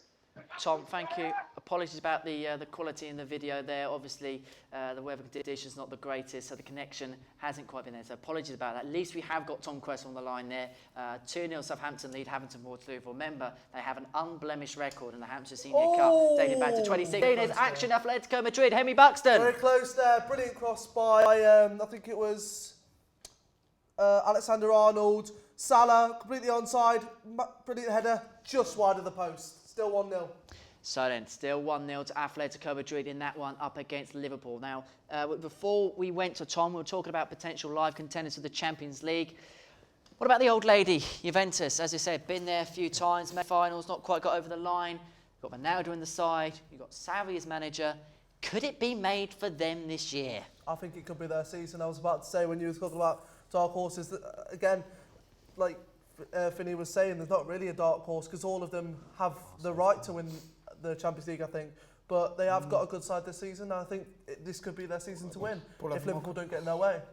And of course Tottenham as well, one of the other English sides in action. They take on RB Leipzig tomorrow evening in the Champions League. They're going to be without Hyun Sung Min after he's out for the rest of the season following an injury picked up at the weekend. How key is he, Jack, to the hopes of Tottenham in the season ahead? Well, he's absolutely pivotal. You know, in terms of an attacking force, you only have to look at his winner against Aston Villa and the impact he had on Sunday last time out. But I think he gives them a different dimension, obviously with Harry Kane out, as we all know, until the end of the season.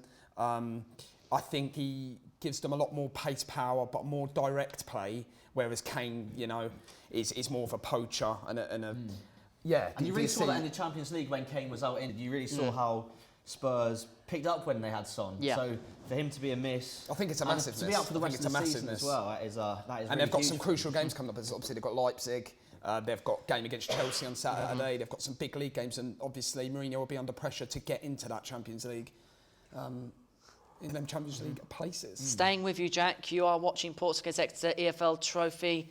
Any developments, any action in the last few minutes there? Well, Exeter have made a change. They've brought off Fisher for Ben Seymour, another attacking change in this game. I think, you know, there's a mistake. I think there's a mistake in this. I think there's going to be a clear-cut chance for either team if one of them can take it and ultimately book their place to Wembley. And, you know, 21 minutes to go, 69th minute as we speak. I think it's going to be a mistake because both teams are, you know, defending resolutely. 0-0. Be honest. Is it heading to penalties? Does it look like it's going to head to penalties as a foregone conclusion? Come back to me in 10 minutes and I'll let you know. That's probably the most, that's a diplomatic answer. That's a diplomatic is how you put it. Let's go back then to Dortmund against PSG. Much happened since we've gone back there. Jack Finney still 0-0 there? Yeah, honestly, not too much has gone on. 56th minute now in the game. Not too much has gone on. Yeah, it's been played in the middle of the park. Now both sides have had possession. PSG are coming a bit more into it. Idrissa Gana Gueye was booked for quite a bad tackle, really. Yeah, PSG are coming back into it. Dortmund are holding strong in defence. But they've been doing really well on the counter-attack, similarly in the first half. Not launching balls up to Haaland, but, oh, hang on, he's beaten one defender, and it could potentially be going out for a corner. But yeah, Haaland is causing a bit of problem. Dortmund are going well on the counter-attack. Obviously, as I said, both sides are strong in defence and attack. So before the game, you could have said this could have been a 4-4 or a 0-0. And at the moment, I'll ball over to Marcus. Maybe That's 0-0. great play. It's 0-0 there. Let's head over to Wes Spearman. He is watching the game at Oxford City. We'll go to Jack Merkovich in just a second because Wes is hanging there at Oxford City v Dorking Wanderers. Wes, carnage in the studio. Is it carnage at Oxford as well? Sadly, not much carnage. It's been fairly evenly matched so far in this second half. 71 minutes gone, but there have been 4 fairly quick substitutions from both sides, 2 from both sides, with Philpott and McManus on for Dorking, Gallagher and Richards going off. Substitution for Dorking, leading the field from 17, Ben Dyatt. Another substitution. Number 3, Samuel Baird. Beard for Dyer, just been substituted here for Dorking. For Oxford City, Burko and Wiltshire off, and George and Owusu on. Still 1-1 here at the Court Place Farm.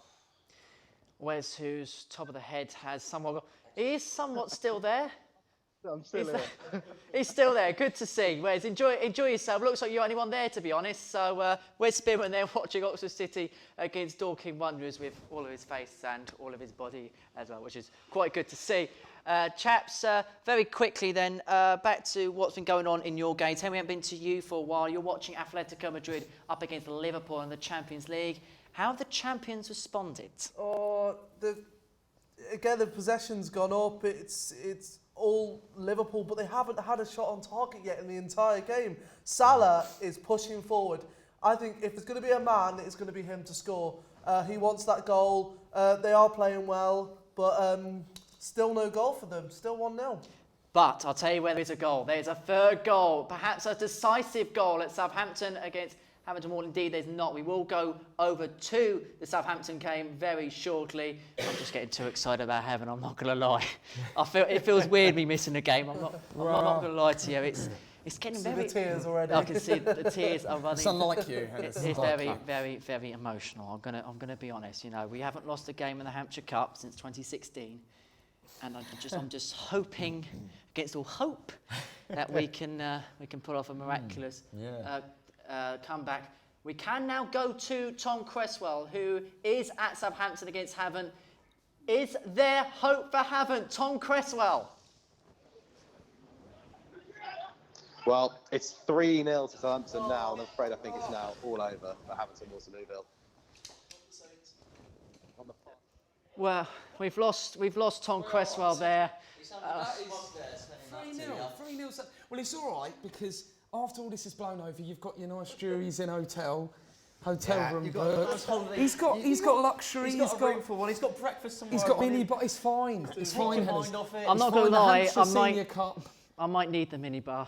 The mini bar, they'll charge you a fortune when you go down to reception, but it's all right because they're still going well in the league. Playoffs is a distinct possibility, and Can we quickly talk about a game that you're not reporting on currently in the Scottish Cup replay? I suppose. It's 4-3 to St Mirren. It's been an incredible game. 9 goals. It's the 70th minute. Motherwell have just scored. It's now 3-4 to St Mirren. Crazy. Crazy scenes there. Crazy scenes at Snows Stadium. Wow, I suppose this kind of opens up the Hampshire Cup a little bit. Haven't going out. It's probably East to lose from this point. If they do go out, it looks like they will. Yeah, it's as I say, haven't not losing a game since 2016. Obviously, it's going to be a big miss with them going out the competition. But yeah, I'd have to bring it over to the boys about the Hampshire. What's your knowledge of the Hampshire Senior Cup? Because legendary competition that only the bravest can win. That's all I know. We're told to say that. I might need a moment or two to reveal that horrible news on my behalf. But brilliant result, we should say, impartially for Southampton. By the way, it's a much changed side as well. We can go back to Tom. Tom, please give me some good news. Well, I said it was 3-0 a moment ago. Southampton did score. Defise pulled back an open goal and Mitchell tucked it away. But just a moment ago, down the other end, it's I think a corner for Havant. It's bundled in by Mitchell. By Beckwith, rather, sorry. And then come back maybe on, but haven't really... First thing they've offered all game, really, and they've scored. But we'll have to see in the remaining 15 minutes or so. It's 3-1 to the under-23s. Well, I hope that the comeback is on at Southampton. There's another goal, though, at Oxford City. Wes Spearman is hopefully there in place. Wes, are you there? And what is happening? I am here, Henry, just about my head's just about his home. But Oxford City, the home side, have taken the lead, currently 5 places below Dorking Wanderers, and a cross in from Benyon on the right-hand side of the pitch through to substitute Nana Owusu to put the home side ahead, and I'm trying to get ahead of be overheard over these speakers.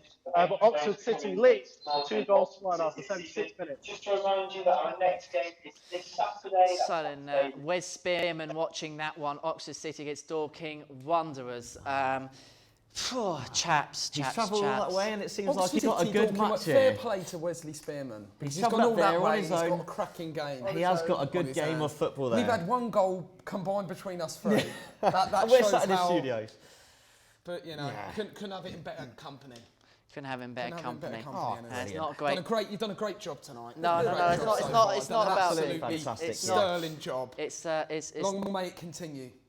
Hopefully, long may it continue long into night. We are here until full time this evening, bringing you all the scores as they go in. The boys in the studio, along with our roving reporters across the area. And it's not just us on the TV, it's down on the radio as well. They say video killed the radio star, but the radio is alive and kicking tonight. Sophie Reynolds is the star of our radio coverage this evening. Soph.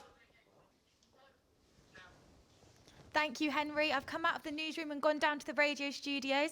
I'm with the editor of tonight's programme, Alfie. How have things been going for you? Yeah, it's not been too bad. There's been a few hiccups on the desk, obviously, but we've got a good team of presenters and a good team of reporters. And yeah, we're doing well covering the Oxford games, covering the Southampton Tobies game. It's been good fun, although it's too hot in here. We need help.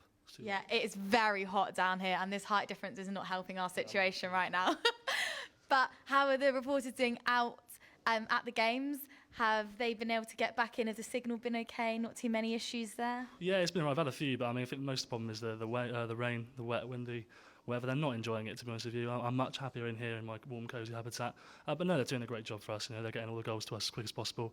Obviously doing the TV team as well. Yeah, no, it's good fun. It's good fun. What time are you on the radio till for us? I'm probably going to be here until about 10 o'clock maybe. So yeah, tune in when you finish doing your stuff. But yeah. And where can people find the link? Solent Sports News Twitter. Yeah, find it on there, www.solentsportsday, Solent Newsday, something like that. Yeah. I probably should have known that, apologies. Okay, so if you want to listen to what the guys are talking about on the radio, tune in, find the link on Twitter. Back to you in the studio, Henry. Sophie, sterling stuff is ever going to all the places this evening. Quickly, Jack Merkovich. It's getting exciting over at Fratton Park. Randall Williams had a great little run in beforehand, but the ball has just come in and it's finished off by Jake Taylor. Portsmouth 0, Exeter 1. What a chance for the League Two side to go to Wembley. I know Jack's looking at me. The ball's, ricocheted back off Alex Bass. Corner's come floated in, and Taylor's just sumptuously put it top right. Scenes in the, them Exeter fans will be loving it. 78 minutes play. Let's see a Pompey response. Will be the cry. Will be the mindset of the home fans, because this has really come out of nothing. And Exeter are heading to Wembley as it stands. They're not heading there yet, but they're heading there as it stands, Henry. Sumptuous. 1-0 sumptuous. Using words out of my book now, are we? I think that's the only way I can describe it. Sumptuous. He's just outside of the boot. Yeah, I can't quite believe what I'm saying. Portsmouth 0, Exeter City 1. EFL Trophy football cannot get better it's a great than that. goal. Third goal for Jack Taylor this season. Great goal. Matt Taylor's side lead. Right, Jack, I'm going to shut you up a moment because something's going on at the game at Dortmund. Jack Finney. Yes, Neymar and Mbappe really linking up now. They've both had a good few chances. Mbappe, Neymar, 1-2s in and around the box. They're linking up really well now. Mbappe had a shot, great save, straight down the keeper's throat, but it was a good save. Bounced back to Neymar, he shot, and it came off Mbappe for a deflection, so it was offside. But they're really coming into the game now. Mbappe, obviously this is Neymar's first game back in 6 games, so he may have a bit of rust on him, so you never know. As Dortmund go on the other end and Hakimi curls it, just goes over the bar. It is end-to-end stuff. Hakimi, he scored 4 goals in the group stage and he is a defender, so that could show the state that, that Dortmund are maybe in. And Haaland, he's been relatively quiet. He didn't score against Bayer Leverkusen in the league. That is the first time he hasn't scored. And he scored against Napoli and PSG for Salzburg. They were the first real test, and this is another big test for the 19-year-old. As their sub Reina comes on and Hazard comes off, but still 0-0. And it's died down a bit, but there could still be a chance for a goal at 0-0, 67 minutes played. Indeed, just a goal in League One to update you on. At Roots Hall, it's Southend 0, Gillingham 1. Southend, who are in the bottom 3 of League One. Their season goes from bad to worse against the Gills, 1-0 there. Still 1-0 in League 2 between Macclesfield and Plymouth. The game between Barnet and Harrogate in the National League was abandoned at 1-1. Barrow lead Dover by a goal to 0, which means the gap at the top for Barrow will be extended over Harrogate this evening, courtesy of that abandonment. And in the National South, Maidstone 0, Bath 1. So plenty of games going on this evening. Henry, we haven't been to you for a little while yet. You're checking in on Atletico Madrid up against Liverpool. Liverpool, a goal down in the first leg of that one. What have we seen? Still no shot on target from Liverpool here. They are pushing forward, and I think going forward they are being the better side. There's been a bit of a lot of tussles really, a lot of bad challenges, only a few yellow cards, but the referee could start handing out the cards really quickly soon. But yeah, still 1-0. Liverpool not a shot on target yet, unfortunately. Right, we've got more goals for you. The goals are flooding in as we head into the last few minutes. Jack, we'll go to you in a second because there's a goal at Stone and Bashley. Luke Robinson.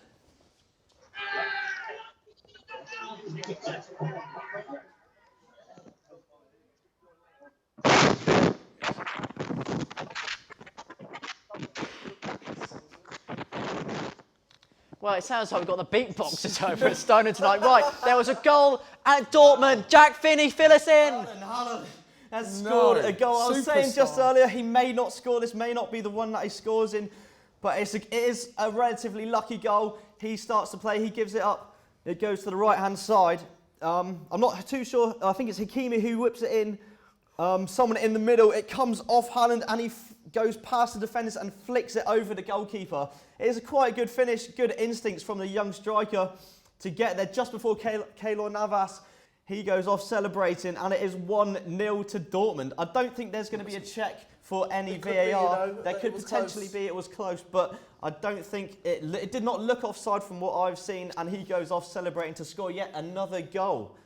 Indeed, he keeps scoring goals. He loves it, doesn't he? More good news for you, by the way, Jack. Plymouth Argyle fan, they have equalised against Macclesfield Town. 1-1 in that one. As you can tell, the Plymouth Argyle massive out in force tonight here in the studio. So 1-1 in that one against Macclesfield Town. Second bottom in League 2, up against fourth in League 2. Elsewhere in the EFL, Oxford United 4-0 up on AFC Wimbledon. Southend 0, Gillingham 1. In the National League, Barnet Harrogate abandoned half-time 1-1. Barrow 1, Dover 0. And in the National League South, let's head over to Wes Spearman, who's watching Oxford City Dorking. Wes. Yes, it looks like it's going to be a good night for both Oxford sides, as the Oxford City still lead 2 goals to 1 with round about 5 to 10 minutes to go. There's been a late substitution for Oxford, Yanni Gordon coming on for Eddie Jones. But it has been a fairly evenly matched second half here, especially in the last 5 minutes or so. But Dorking will probably try everything they can to try and equalise or even win this game with about, as I say, 5 to 10 minutes to go. But still Oxford 2, Dorking 1. Wes, any reference to the Eddie Jones that perhaps is the England rugby coach up at Oxford tonight? Perhaps not. If only. Perfect. Doing the sterling job, Wes. Thanks very much for that. So a good night for Oxford City. Still 2-1 up against Dorking Wanderers in the National League South. That has big ramifications in the playoff picture because Maidstone could catch on their heels with a win tonight. They're 1-0 down at home to Bath City at the Gallagher Stadium. Let's go back to the boys there in the studio. Henry Buxton, Atletico Madrid up against Liverpool. We're getting towards the closing 15 minutes of that one. What's going on there? Morata has just come off for Vitolo. If anything, I think Morata was actually the best player on the pitch for Atletico. Not much happening for them, really. That's all they've got to give you, just a substitution at the moment. So then, let's go over to Fratton Park. EFL Trophy semi-final in the balance. Portsmouth against Exeter City, Jack Merkovich. Our ball's in just behind. It's John Marquis. The ball's laid out to Ronan Curtis. It's off the line.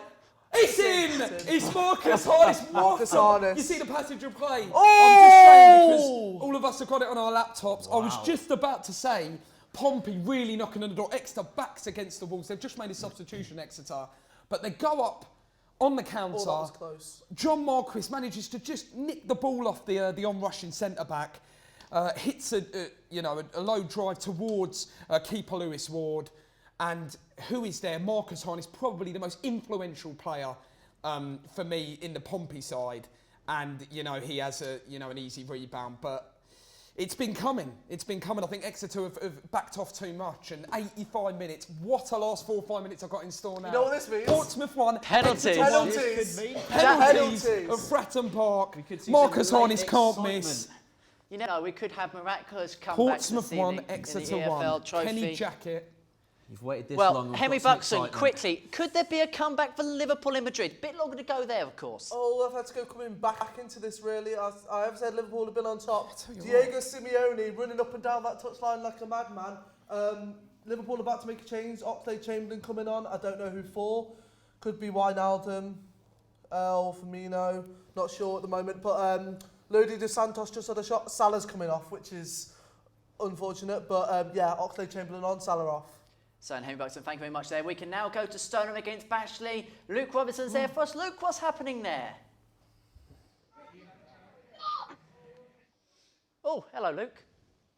As we go into the later stages of the game, Bashley have doubled their lead. Connor Whiteley, the goal scorer, and another screamer. He got the ball about 30 yards out, kicks it over the keeper, a lob shot.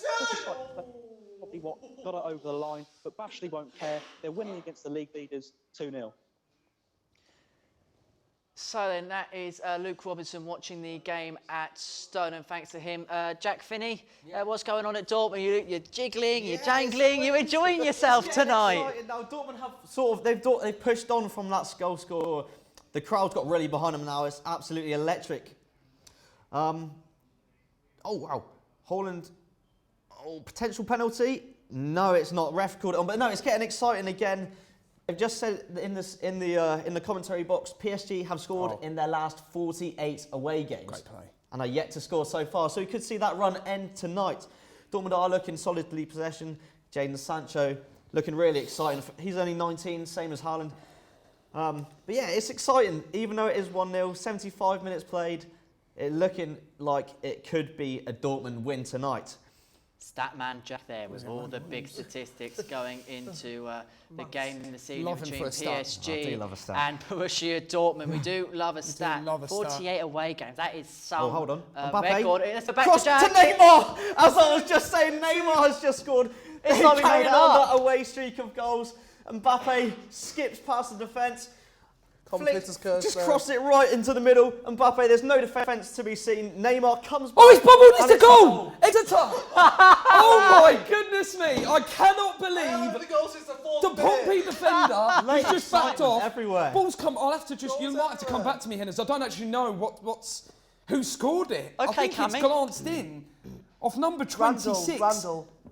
Well, Joe Randall. It is a shocking mistake from the centre half. He doesn't clear the ball. Ball comes flashed across goal, and Randall's just there to nonchalantly, using your words, tap home. Nonchalant finish, and there's no VAR, so there's no hint of offside. Exeter City, 89th minute at Fratton Park. Are they going to Wembley? I think it's an own goal. I don't think it's gone off anyone. I think it's an own goal. Ball's come in from Randall, and I think Burgess got the final touch. It is a Christian Burgess own goal. Portsmouth, 14 wins in a row in the Checkatrade Trophy, the Leasing.com Trophy.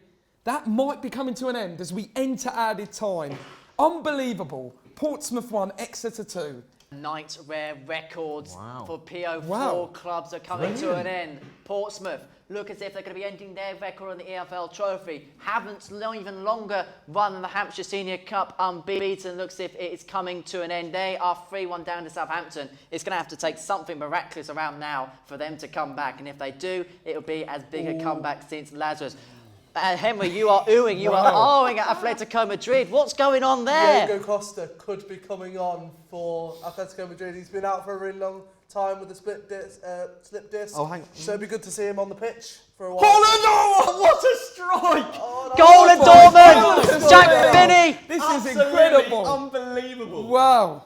For Holland. that previous goal, Mbappe glided through, Zakadu dived in, it's gone under. But this is an absolutely phenomenal goal. Hand on his left foot, rifles it into the top left corner. An absolute wonder strike, sends the crowd absolutely ballistic. Turning really exciting now. With about 15 minutes to go, this is getting exciting now. There are 2-1. some serious limbs in this studio. The boys really getting into it towards the end of tonight's broadcast. There's plenty going on. We're into the end stages of our EFL matches. To Portsmouth now. It's the ball upside Oh my goodness me! Deflection. Pompey, the crowd, all of them have gone home. All of them are starting to go home, get their coats on, go home. Cameron McGeehan, edge of the box. I can't believe it. 4 minutes, the Exeter players, heads in their hands. Ball's been deflected, edge of the box. McGeehan got a loop over. And I don't know, he got a loop over someone. And the ball has, I'll have to just see it back on the replay. McGeehan's picked up edge of the box. He has got a loop over the Exeter midfielder. No chance Lewis Ward in the Exeter goal. Unbelievable. Portsmouth 2, Exeter 2. You have to give Pompey a little bit of credit there. Yeah, we've waited all this time. 4 goals, penalty kicks, or are we going to get another? Are we going to get another goal? Are we going to get a winner? Because I won't put it past it. 3 minutes to play. Pompey 2, Exeter 2. Cameron McGeehan on the score sheet. Wow. None of these games except Henry's here. Wow. I'm lost for words. There is some serious carnage in this studio. Wow. Jack Merkovich could be commentating on penalties. This is just normal time, may I state, as well. Henry, you've got the date game at the moment. Yeah, the most active thing on this pitch at the moment is Diego Simeone. He's making the Atletico fans sing. If anything, he's the best player on the pitch at the moment. It's really 50-50, no one really standing out. Henderson's playing really well, actually, if I'm going to talk about someone. He is feeling something at the moment, he could be injured, and Diego Costa is on the pitch, so anything could happen here. Still 1-0, unfortunately. Well, 1-0 there. Let's head back over to Stoneham against Bashley. Luke Robinson is there for us. Luke, what's going on there, my friend? Yes, it's full time here at Stoneham. The final score, Bashley 2, Stoneham 0. In truth, no team really dominated the game. The win came by 2 screamers to seal the win. Bashley upset the league leaders and win 2-0. So then, AFC Stoneham doing very well at the top end of the Wessex League, beaten by Bashley tonight. Luke, enjoy yourself, enjoy your beer post-match in the clubhouse. We'll see you again soon. Action then at Fratton Park. Jack Merkovich, what's going on there? It's all back to the rules for Exeter now. Pompey pushing forward. Great ball out wide to Ross McCrory, trying to find Ollie Hawkins in the box. Exeter just want this full-time whistle to go, and penalties is anyone's game, but quite incredible last 2-3 minutes of football. Portsmouth 2, Exeter 2, 90 seconds to go. Penalty kicks upcoming. It will go to penalties, incidentally, this one tonight, if it's drawn after 90 minutes. Goals in the Football League. Actually, I will just quickly go to the National League South, because Bath just gone 2-0 up on Maidstone. That has an effect on the game where Spearman's watching between Oxford City and Dorking. We'll go to Jack Finney in just a second, because full-time scores in the Football League. Oxford City have beaten AFC Wimbledon by 5 goals. It's a rout at the Chasm Stadium. AFC Wimbledon fighting for their lives at the bottom end of League One. That result is going to do no favours whatsoever. Still playing at Roots Hall, Southend 0, Gillingham 1. Southend rooted to the bottom end of the table, second bottom, only behind Bolton Wanderers. League 2's finished Macclesfield 1, Plymouth Argyle 1, the team second from bottom. They're getting a very good point against Plymouth in 4th, who won on the weekend. Barnet Harrogate was abandoned at half-time at 1 apiece. Barrow are beating Dover by a goal to 0 at Holker Street. And as National South Maidstone 0, Bath 2, Oxford City 2, Dorking 1, and it is getting exciting again over at Fratton Park. Jack Merkovich. It's getting very exciting. Christian Burgess had a really wasteful effort there. They're trying to pump the ball into the box. McGeehan's looking at him like, what are you doing? 5 seconds to play. I think the ref's going to blow his whistle. I think we're going to get penalty kicks here in this EFL Trophy semi-final. As Exeter mount one last attack, and it's cleared out by Portsmouth, and the referee is not putting his We'll stay with you till the full-time whistle goes. How long left now, Jack? Seconds, mate. We're over the allotted. Andy Thomas, the ball comes in. Pompey! John Marquis! Wow. 25 seconds! I cannot believe it! I cannot believe it! The Exeter players will be aggrieved. John Marquis doing the Conor McGregor pose. The home fans have been sent into raptures. I don't think anyone in the ground can quite believe the capitulation from Exeter. Quite believe that 5 minutes ago they were 2-1 down. Matt Taylor can't believe it on the touchline. Ball's come in. John Marquis stooping header back post, top right corner. Portsmouth going to Wembley. Back-to-back Checker-Trade Trophy finals. Wow. Incredible. Can you believe it?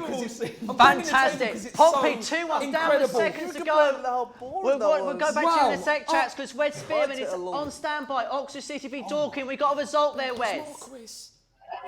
Yes, indeed, Henry. It's full time here at Thorpe Place Farm. Oxford City 2, Dorking 1. Oxford City jumped Hemel Hempstead to go 10th in the National League South, with goals from Zach McEachran and Nana Owusu. Owusu coming on in the second half. After 20 minutes, scored the second goal for Oxford City. Put them ahead. James McJames of Dorking scoring in the 39th minute. Oh, Ronan Curtis. As I said, Oxford City's first goal cost me 60 quid. How dare they? But Oxford City will be very happy, as will the people of Oxford. Oxford United winning 5-0, I believe, against AFC Wimbledon. So a happy night here in the city of dreaming spires. Oxford City 2, Dorking 1 at full time. Wes, fantastic work as ever. Enjoy yourself tonight. We're going to go straight up to the Snow Stadium. It's Southampton up against Hamilton Waterlooville. Tom, please put me out of my misery. And you. Have a good one. Full time here at the Snow Stadium. 3-1 it finished to the under-23s. Got the late goal from Beckwith. Sorry, that goal from Beckwith was not enough to overturn the deficit, strangely enough. But it means Saints are progressing to the semi-final for a match against Eastleigh at the Silver Lake Stadium. Not sure when that'll be just yet, but it means they haven't had their first defeat in this competition since 2016. Full-time reaction with manager David Horseman to come shortly. Tom, thank you very much. Not exactly the news I wanted to hear this evening, but hey, that's the way football goes. Congratulations, Southampton, through to play Eastleigh in the semi-finals. Haven's first defeat in the competition since September 2016. I might need some controlling. The studio's calmed down. It's been a very lively environment the last few minutes. Incredible. Has it finished at Pompey yet, though, Jack? It's over. Portsmouth going to Wembley back-to-back EFL Trophy finals for them. I'm sorry I had to interrupt the last broadcast. Ronan Curtis had a rasping drive from about 35 yards out, nearly went in the top corner past Lewis Ward. But Exeter will be aggrieved because the referee played 40 seconds added. There were no substitutions in added time.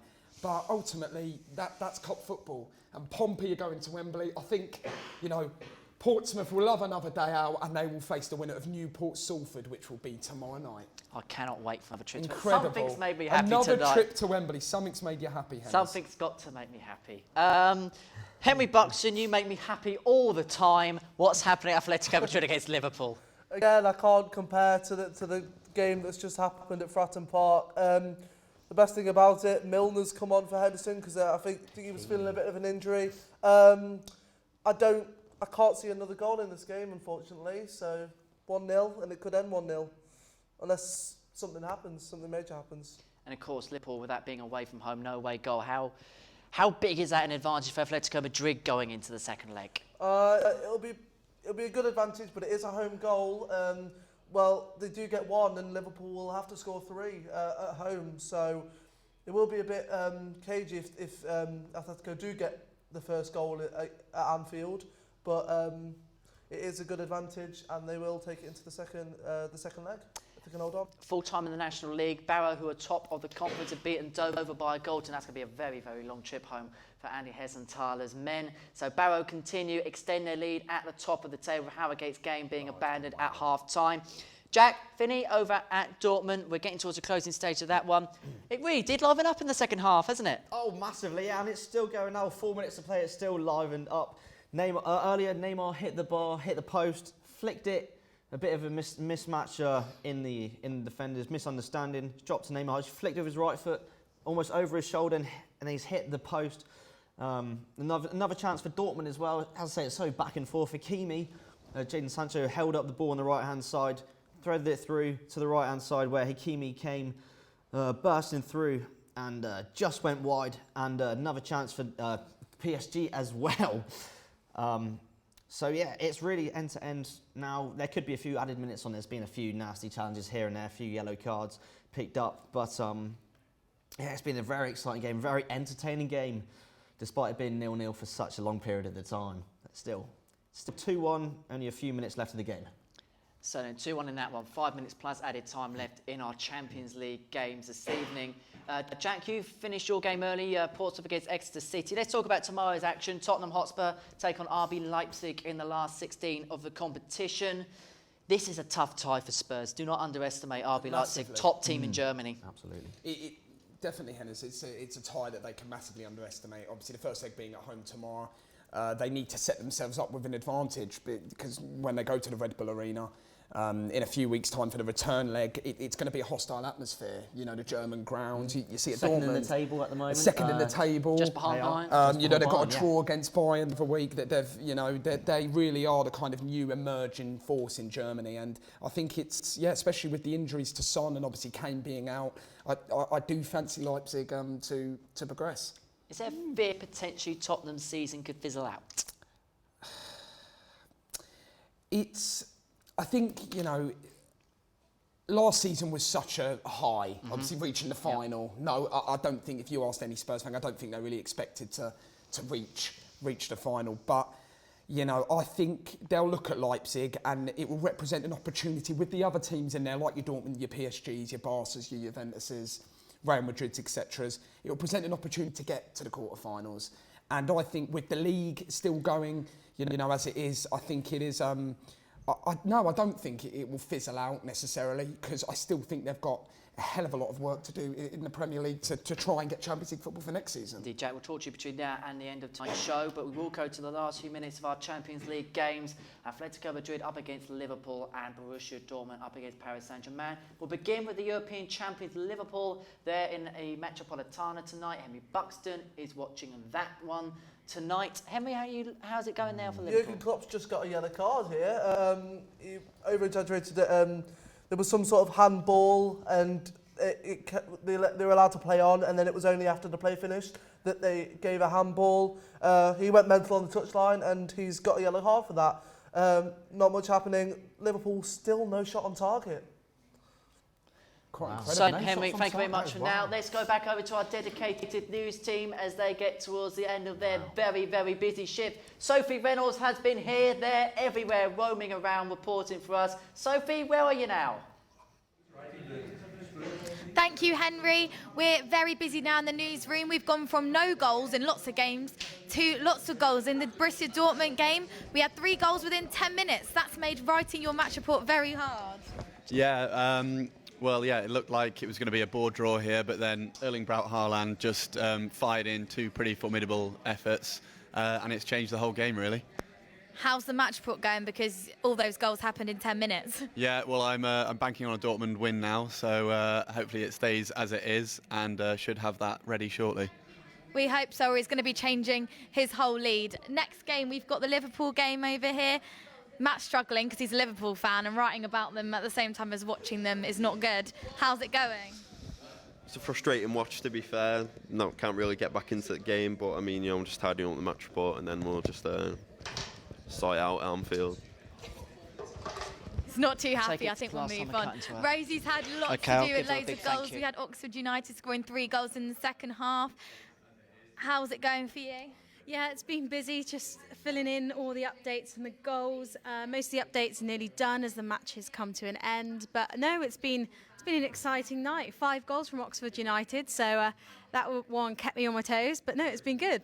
What about the Portsmouth game? You had 5 goals there in the last phase of the second half. How hard was that to keep on top of? It's been a bit manic. I've kind of been going from piece to piece and listening to radio, watching the TV, listening to reporters, but we've got there eventually. So Portsmouth have booked themselves a game at Wembley with their 96th minute winner. Bridget over here is still working hard, trying to update her Instagram and Twitter and everything else. How's it going? It's going well. Yeah, some of the games are finishing up now, so just rounding that up and uploading the scores onto the social media stories and whatnot. But yeah, well done. She's got It's going down now. I'm not so busy. She's got flash score up on the laptop. We'll keep moving round. How's the blogging going? You're coming to the end, going into extra time of the games. Yeah, coming to the end. The PSG game's about to finish. So is the Liverpool one. So good results for both Dortmund and Atletico to take into the next leg. But yeah, it's been fun. It's been fun. Everyone's done really well. We've got Luke back now with some more stats on the Champions League. So let's see what he's thought of the second half performances. More goals. Borussia Dortmund game in particular, you had all your goals in 10 minutes. How was it? Yeah, it very nearly was just 2-2 there between PSG and Germany, nearly equalised. I think everyone's going to be talking about Haaland. What can I say? He's got 10 goals in 10 Champions League goals in 7 appearances, reaching the tally 4 quick games quicker than anyone else in the competition's history. And yeah, going back to the Liverpool game, it seems to be that Liverpool are going to lose that game. Interestingly, Mane, Salah, all off the pitch, and we are 2 minutes away from full time. We'll hand it back to you in the studio for full time. Thank you, Henry.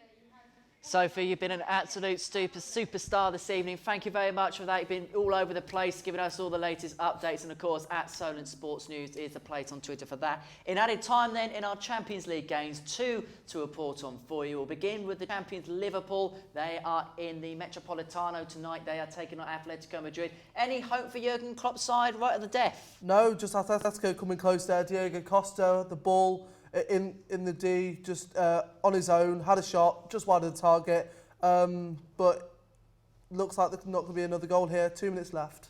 So 2 minutes left in added time over at the Metropolitano. How are things going in Dortmund, Jack Finney? It is all over here at Dortmund. Finished 2-1, Haaland with both goals. It was almost inevitable for it to both teams to score a goal, but if I'm being honest, PSG didn't really deserve to get one, to be honest. They played pretty poorly, and obviously they go to the second leg with that away goal, so that could be quite pivotal for them, but I don't really think that was deserved. Yeah, Dortmund were incredible. Neymar stormed off down the tunnel as soon as the full-time whistle went. The Dortmund are out just celebrating with their fans. They always show love to the fans, and the fans show love back. So yeah, it was a great game from Dortmund. They really did deserve to win this game. And yeah, Haaland absolutely incredible, an absolute goal-scorer machine. Some Brilliant reaction stuff. then over at the end in Dortmund then. It's brilliant to see the fans, and that's what football in essence really is all about. Yeah, absolutely, yeah. They are some of the best fans in the world. And it's, yeah, they show it every single game. So yeah, brilliant stuff. And a brilliant game, to be fair.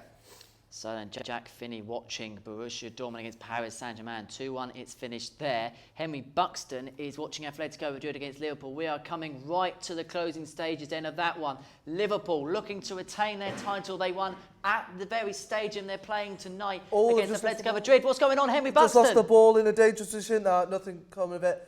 We might have a bit of added time here. The goalkeeper went down after landing on top of a defender, the all black. So we might have a bit more than 4 minutes. There's about 10 seconds left, but there could be a little bit more. But it looks like 1-0 is going to be it. We'll stay with you, Henry, then until the yeah, full that's a time shot, was there. and it's gone wide. Thomas Partey with the shot going out. The fans are loud. They really are keeping them going here, and I think they will actually have to have them thank the fans, and that is full time. So they have it all to do at Anfield. Atletico Madrid 1, Liverpool 0. So then the European champions Liverpool losing in the Spanish capital tonight by a 1-0 against Atletico Madrid. Work to do at Anfield in the second leg. They'll need another one of their famous European nights to overcome that one and go through to the quarter-final stages of the Champions League. Jack Merkovich is also here. You've been watching the Port of Exeter game, but you have been keeping tabs, of course, on the 2 games in the Champions League tonight. That's a real bruiser, that one for Liverpool, really, isn't it? To go 1-0 down, no away goal, it really is advantage Atletico. Yeah, it's a bruiser tonight, but I think Klopp's got the kind of man management to get out of this situation. I think if any team were going into a second leg, if there's any ground you wouldn't want to go to, it'd be Anfield. Absolutely, their record at home. And their record at home speaks for itself. So, yes, I do agree with your point. It's going to hurt the players tonight. You know, think of all the fans that have travelled to Madrid expecting, you know, perhaps a better display. But, yeah, I think the second leg, it's still all to play for. But I think if Atletico can get the away goal... Well, especially considering last year. That's going to be the crucial factor. Barcelona. Been any reaction over in Madrid, Henry? Because obviously this is a massive night for Atletico. Yeah, the fans are really singing. They've got their the flags up, the scarves up, they really are singing. The players staying on the pitch, clapping the fans. They seem to be very, very happy with the win. And Anfield, like I said, it's a hard place to go, but hopefully they can get a result there as well. So, chaps, unfortunately, that is it for us. It's been an absolute pleasure to have your company this evening. Jack Finney, Henry Buxton, Jack Merkovich, fantastic to have you with us. Thank you very much Cheers, Hennis. for that. Cheers, And of course, Hennis. thanks to our reporters who have been going out, braving the cold elements around the grounds this evening to bring the coverage to us, and of course to our reporters in the newsroom. It has been our absolute pleasure to bring this to you. Thank you very much for tuning in. I've been Henry Deacon. Until next time, thank you very much for watching. Bye-bye for now.